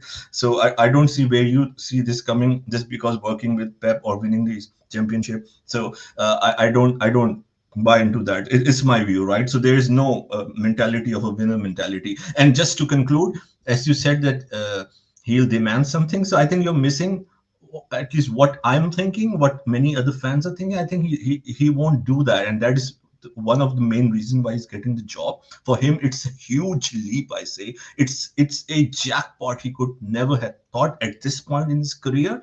So I really don't see him demanding anything until unless he go 15 games undefeated and the ego comes in. So I don't see that this would be an issue in my opinion. DJ, go ahead and I'll be back with another coffee. Thank you.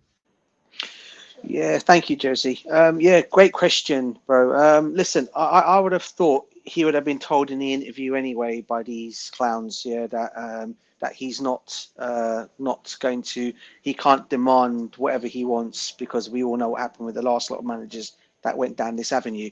So he would have already been told this. That's why, like like Jerry C said earlier on, it's like yes sir, yes sir, yes sir, 3 bags full, sir. That's what the answer was in the interview when he was asked all the questions. So he was more or less saying yes to everything they said to him. However, these owners have already come out and said a couple of weeks ago, or 3 or 4, 5 weeks before the season was finishing, that it was even went out by our so-called journalists that were reporting this. I think it was actually Ornstein that said it. That these owners are now going to look going in the direction of bringing 25-year-old players in for experience next season to help this squad. So these owners have already come out and said that they're going to bring experienced players in. However, I've said it all from the very beginning. I think it's a PR stunt, and you're not going to see this happening. It's going to be the same old Exactly. scenario happening again of youngsters coming in. So more or less, they've fooled all the Chelsea fans again. Personally, I think making us think, yeah, we're on your side. We're going to bring in the experienced players. Da da da da da da. But that's not going to happen. So for me, it's going to be the same scenario as it has been for the last couple of seasons with Pochettino and also with Potter. It's just going to be the players they go and bring in, and that manager has to work with them. Because as we know, all Maresca's going to be is just the head coach, nothing more. He has no other say on anything that happens in the football club. So again, these players are good. He's going to get the players. They're going to get the players in, and he's going to be stuck to manage them players. And if it doesn't work, they're giving him a 2-year contract. We all know 2-year contracts, how that's all gone. We just saw that with Pochettino. They don't last. So Yeah, we. mm, Yeah, it won't last. it's more like they're giving Tibago a chance to grow his channel, Jerry a chance to grow his channels, and we Good guys to examples, come on bro. this Yeah, channel and come, because every 6 months we are gonna have this stream. Okay, Chelsea has sacked a new manager, and now Chelsea is on a hunt for a new manager. So this is gonna continue. Tibago, your chance to speak on that, bro. Yeah, in terms of DJSF is saying, I think Davis Dean study Chelsea won't change their model, right? And the only person I saw or saying on Twitter saying Chelsea might buy experienced players was Simon Phillips. So, and I said it before, I don't think these owners will change their strategy. They'll buy keys, but it remains to be seen whether in this conversation between the new owners, I mean the owners and Maresca, that they might buy experienced players. We'll wait and see because next month the transfer window is opening. We'll wait and see. But overall, I, I said it. I don't think the owners will change the strategy. This is clear. Even Enzo Maresca, I think in order for him to demand players, to demand experienced players, he must earn it.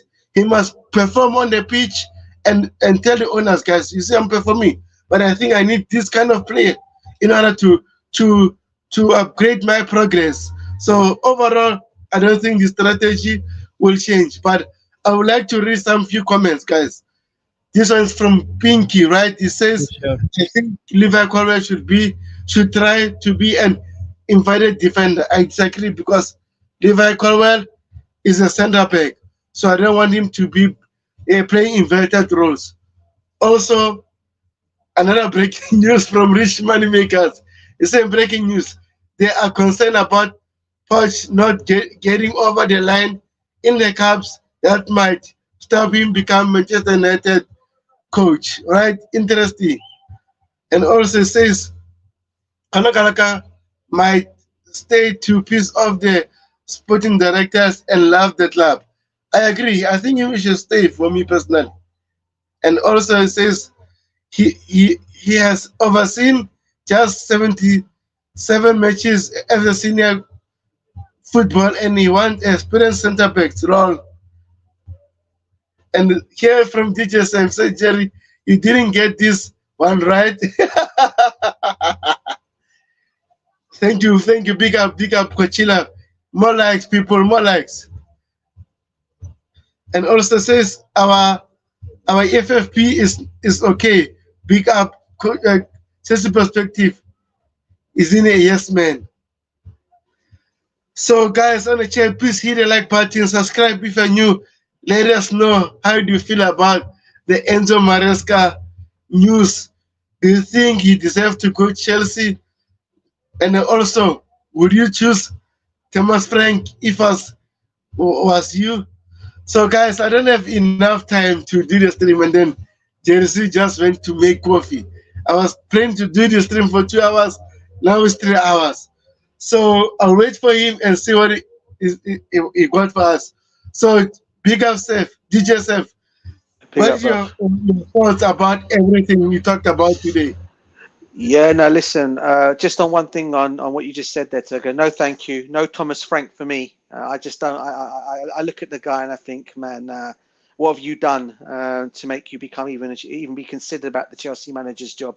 You know, if we're going to play that kind of football, man, yeah, we're going to languish somewhere down the bottom half of the table like Brentford have. Nah, no, thank you. The only advantage of getting Thomas Frank to Chelsea is if their striker comes along with him. That's the only advantage I think of getting of He getting. won't join. Yeah, I'd go. Yeah, he won't join though. But that'd be the only advantage I'd say of having him. Other than that, no, no, thank you to Thomas Frank.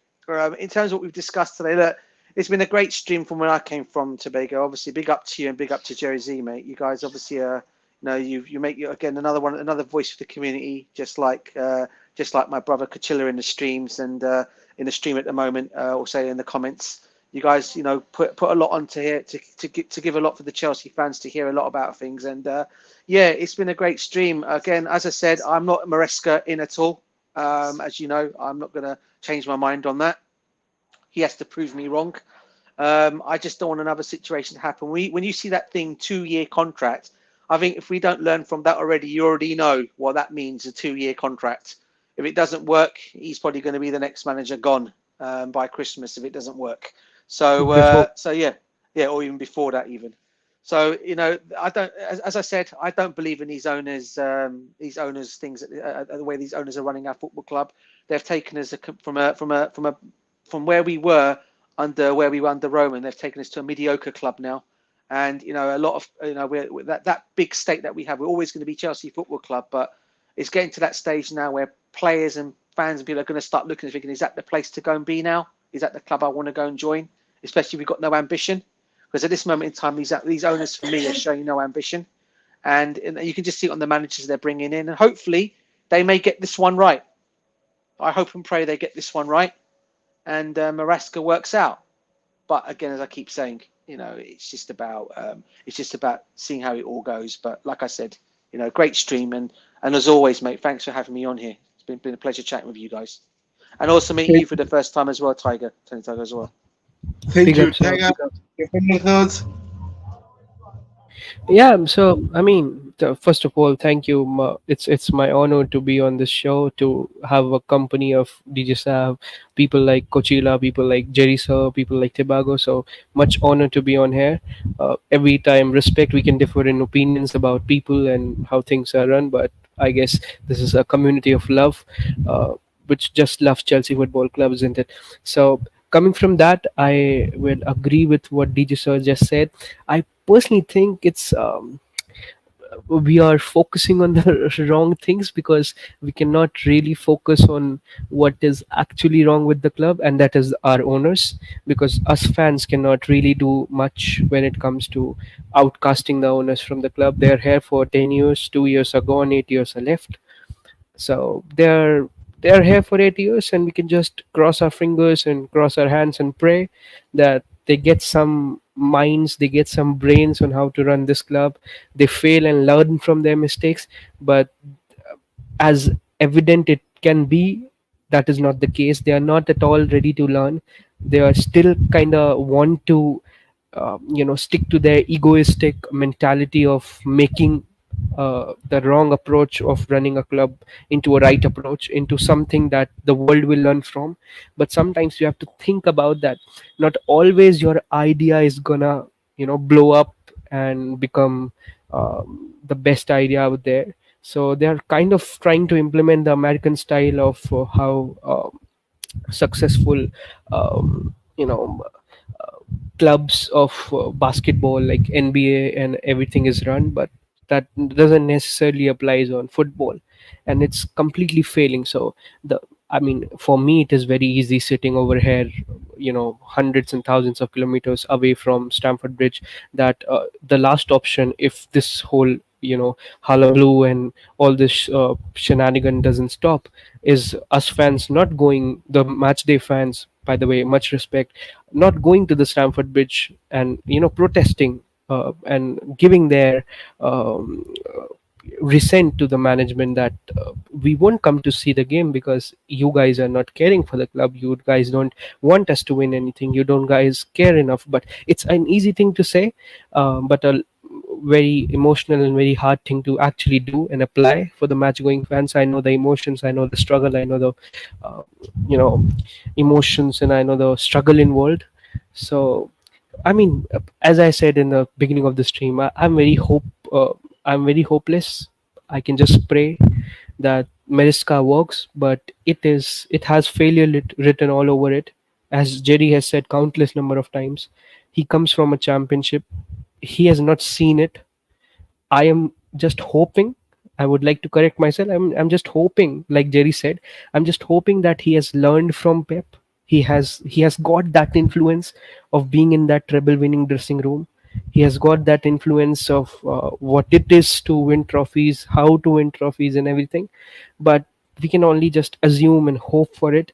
But I don't see Maresca doing wonders at Chelsea, just because how these owners and how these, especially how these directors are.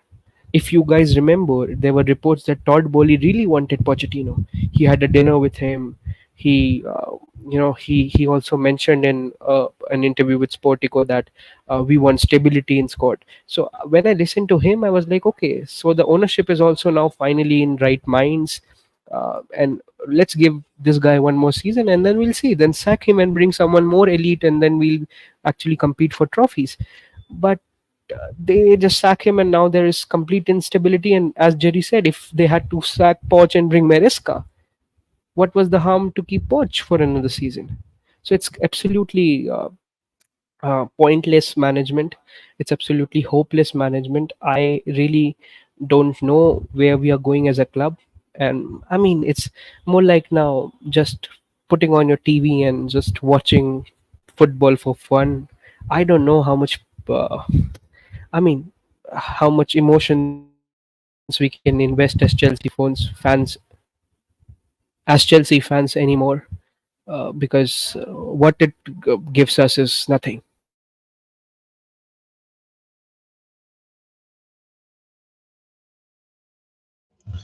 Yeah, thank you, Tiger. Jerry, so to you now. What is your final thoughts about what we've been talking about today, my friend?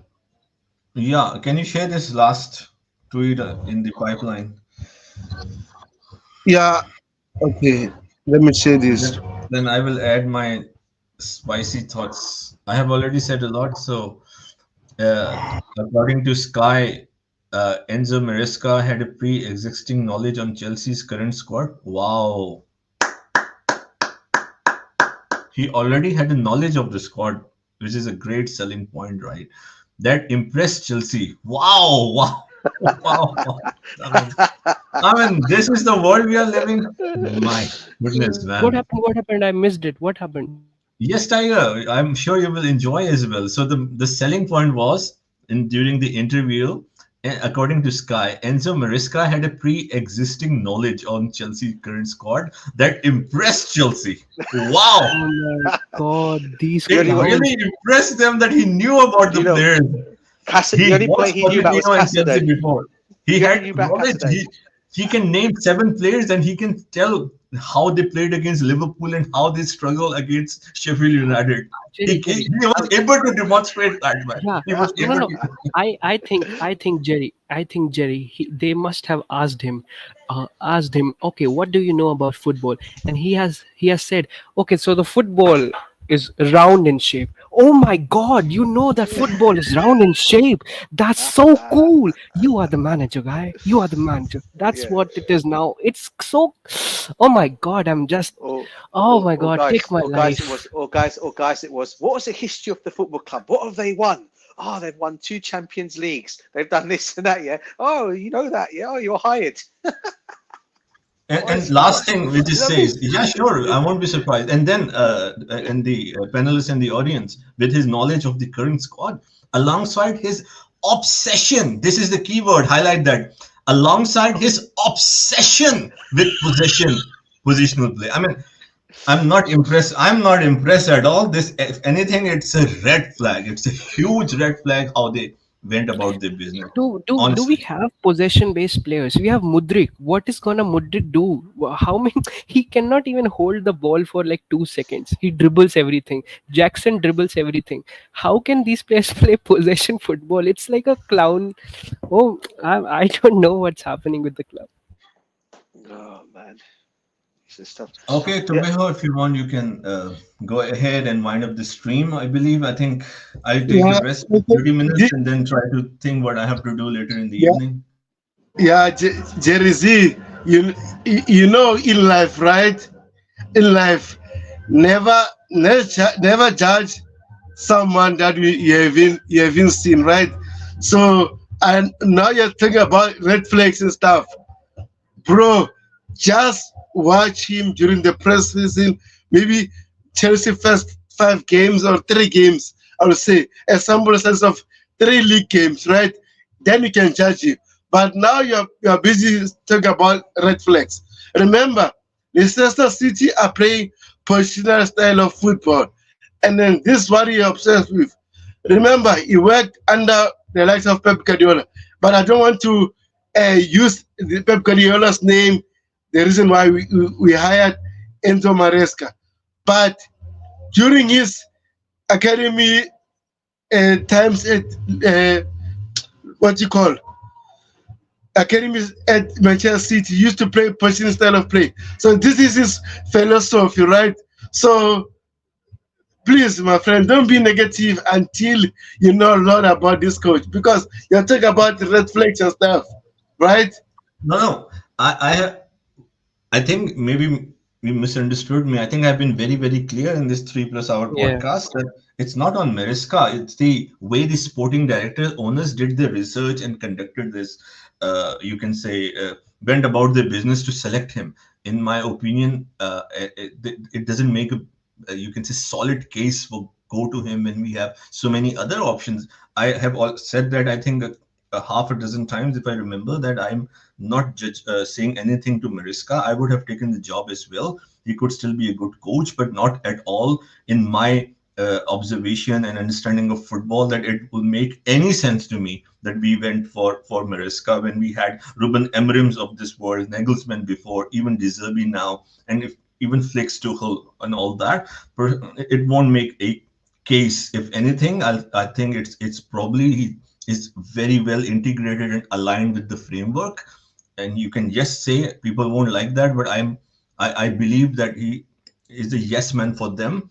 And yes, so I am talking about the sporting directors, the owners, and the recruitment to go for him. This is my criticism in this podcast, not at all on Maresca. It's not his fault that the job is given to him. It's not his fault, right? So I hope I made myself clear. Okay, thank you, brother. Let us know what is your final thoughts about what we talked about today. My final thoughts are that it was a shock to me and many fans, I would say as well, who were expecting for and hoping it's going to be either Ruben Amorim fan favorite, right, or De Zerbi. Even though many fans didn't want De Zerbi, but with the list they have, they were like, okay, because he worked with Caicedo, Cowell, Mudrich, so it would make a better sense, and we will always remember his last year at Brighton. So it was a better fit, right? And then we saw all of a sudden things changed as we woke up, and it's Maresca, and again it's a huge surprise to everyone. And Enzo was ready for the job according to final boss Coachella. Coachella, I'm also ready for the job. He took it because it was given to him. I don't agree over here, with all due respect. You know, you are my boss. Because of you, I'm doing the streams, but no, not at all. I mean, he is working. He wants to work, of course. All the coaches that are Jerry, there Jerry, in the Jerry, I first guess division. he's speaking sarcastically. Maybe. I hope. No, I'm just responding and giving my opinion that, yeah, maybe he's saying that, or maybe he means that he was ready for the job. So I'm also ready for the job, but perhaps if given to me, I'll honestly tell them that I'm not ready because I've only coached the school kids. Jerry, So, if you are ever asked by this board, go and punch them and please, for me, no, I for will me, say I for have me. only coached under 15 for a limited time in my life, so I'm not capable at all. Yes, if you want me in the boardroom, maybe I can But you analyze. are a Maybe young and maybe upcoming I can give manager, you bro. better ideas in the boardroom. Maybe you can have me there. So please go ahead, sir. What you were saying. No, no, but you are a young and upcoming manager. You are perfect for the 17-year-old they are signing. So Anyways, yeah, so as you asked to conclude, so it's a big surprise. As always, I have to be clear. I'm sure DJ, Tiger, all of us will yeah, definitely support Chelsea more than before. We will 100%. support Chelsea. We don't. I am not that person. I say, oh, I said he's not the right fit, and I want that to be to come true. You know that, right? I'm not that. So I will be very happy. If anything, I'll come and say, yes, I was wrong. My understanding was wrong. I will be very happy to say that, right? And so let's see, right? This is a huge step that they have taken, in my opinion, a huge gamble. I don't know based on what. Let's see what happens. But I would like to conclude. I think there's some background noise. If you can mute, if someone, sorry for that. So I would say that the expectation, just to conclude, for Enzo Maresca should be the same what it was for Pochettino. If it has to be a fair game, Exactly. it should not be, oh, he's new, so that's why it will take him 3 years to reach where Pochettino should have reached, or got us in the first year. No, this is then wrong. This will be a scam, I would say. This would be playing with the fans. Top four, minimum target top four to continue. Poch finish sixth, proven manager. To We know he can be great at finishing top four, fight like Arteta in the league. I have to say that for Poch. But you replaced him. Next season was, I'm not, maybe you can say I'm contradicting myself, but I'm comparing these two. Poch would have been a much safer bet moving forward. So if you have Maresca, don't say that, okay, because it's Maresca, now we have a reset, so it will take 2 years for a top four. No, next year, top four. It should be there.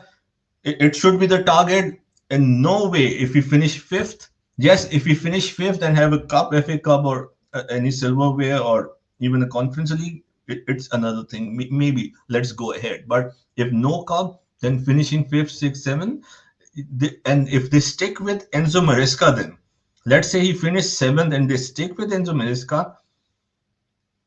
Come on, no one can tell me that everything I have said, DJ, Tiger, and other, you can say, people who are skeptics, is not making sense.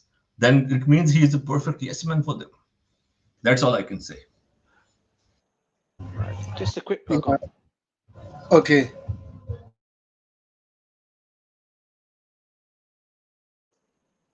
So I was just going to say, sorry, Josie. No, what you've said is 100%, bro. Obviously, you're putting your views and your opinions down, like we all are, and we obviously are worried.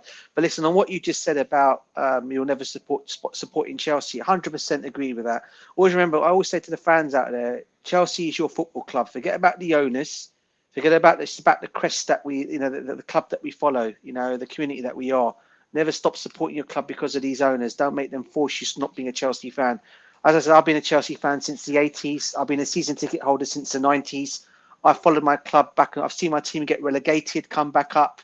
It's been worse back. It has been worse back in them days. But obviously, we're now obviously in a situation where we're all now threading on in a new direction where our football club is going. We're all worried as fans because we don't know what these owners are actually going to do at this football club. So for me, at the end of the day, I'll never supporting my football club. And anyone that stops supporting your football club because of what's going on, then you call what I call plastic fans, which we are not. Even though we get that a lot, but a lot of the rival fans call us plastics, which we're not, right? But always remember to supporting your football club. That's what it all comes down to. Yeah, and I don't think any of us on this panel will stop supporting our football club, despite these owners being the ones who are in charge. Always remember it's the badge, it's the club. Chelsea Football Club will always exist. And owners will come and go, as they say. Players will come and go, but Chelsea Football Club will always be there. That's all I have to say on that bit. Well said, very well said, and great message to conclude this show. Amazing. Coachella says, because you want me to read the last message, here's the thing, according to Final Boss, our beloved Coachella from Chelsea perspective, this could end up being the best decision they have made since buying the club, or the worst. To that, I'll say shortly, this is the objection, that what you said, Coachella, completely agree with that this could turn out to be the best decision or the worst decision. So what it shows, your statement is spot on, sir. What it shows, it's a gamble. They have taken a gamble. This is, as a person who look into details, who look into 500 pages of material and then give suggestions to where I work to people what to do. My job is to eliminate the risk or anything that has to do with a gamble. So what you said, Coachella, is spot on. It could be the best decision or the worst decision, and this is my objection. This is my objection, that you have taken a gamble, a huge risk.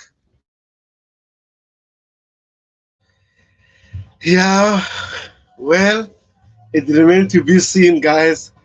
And I hope, for benefit of Chelsea fans, right?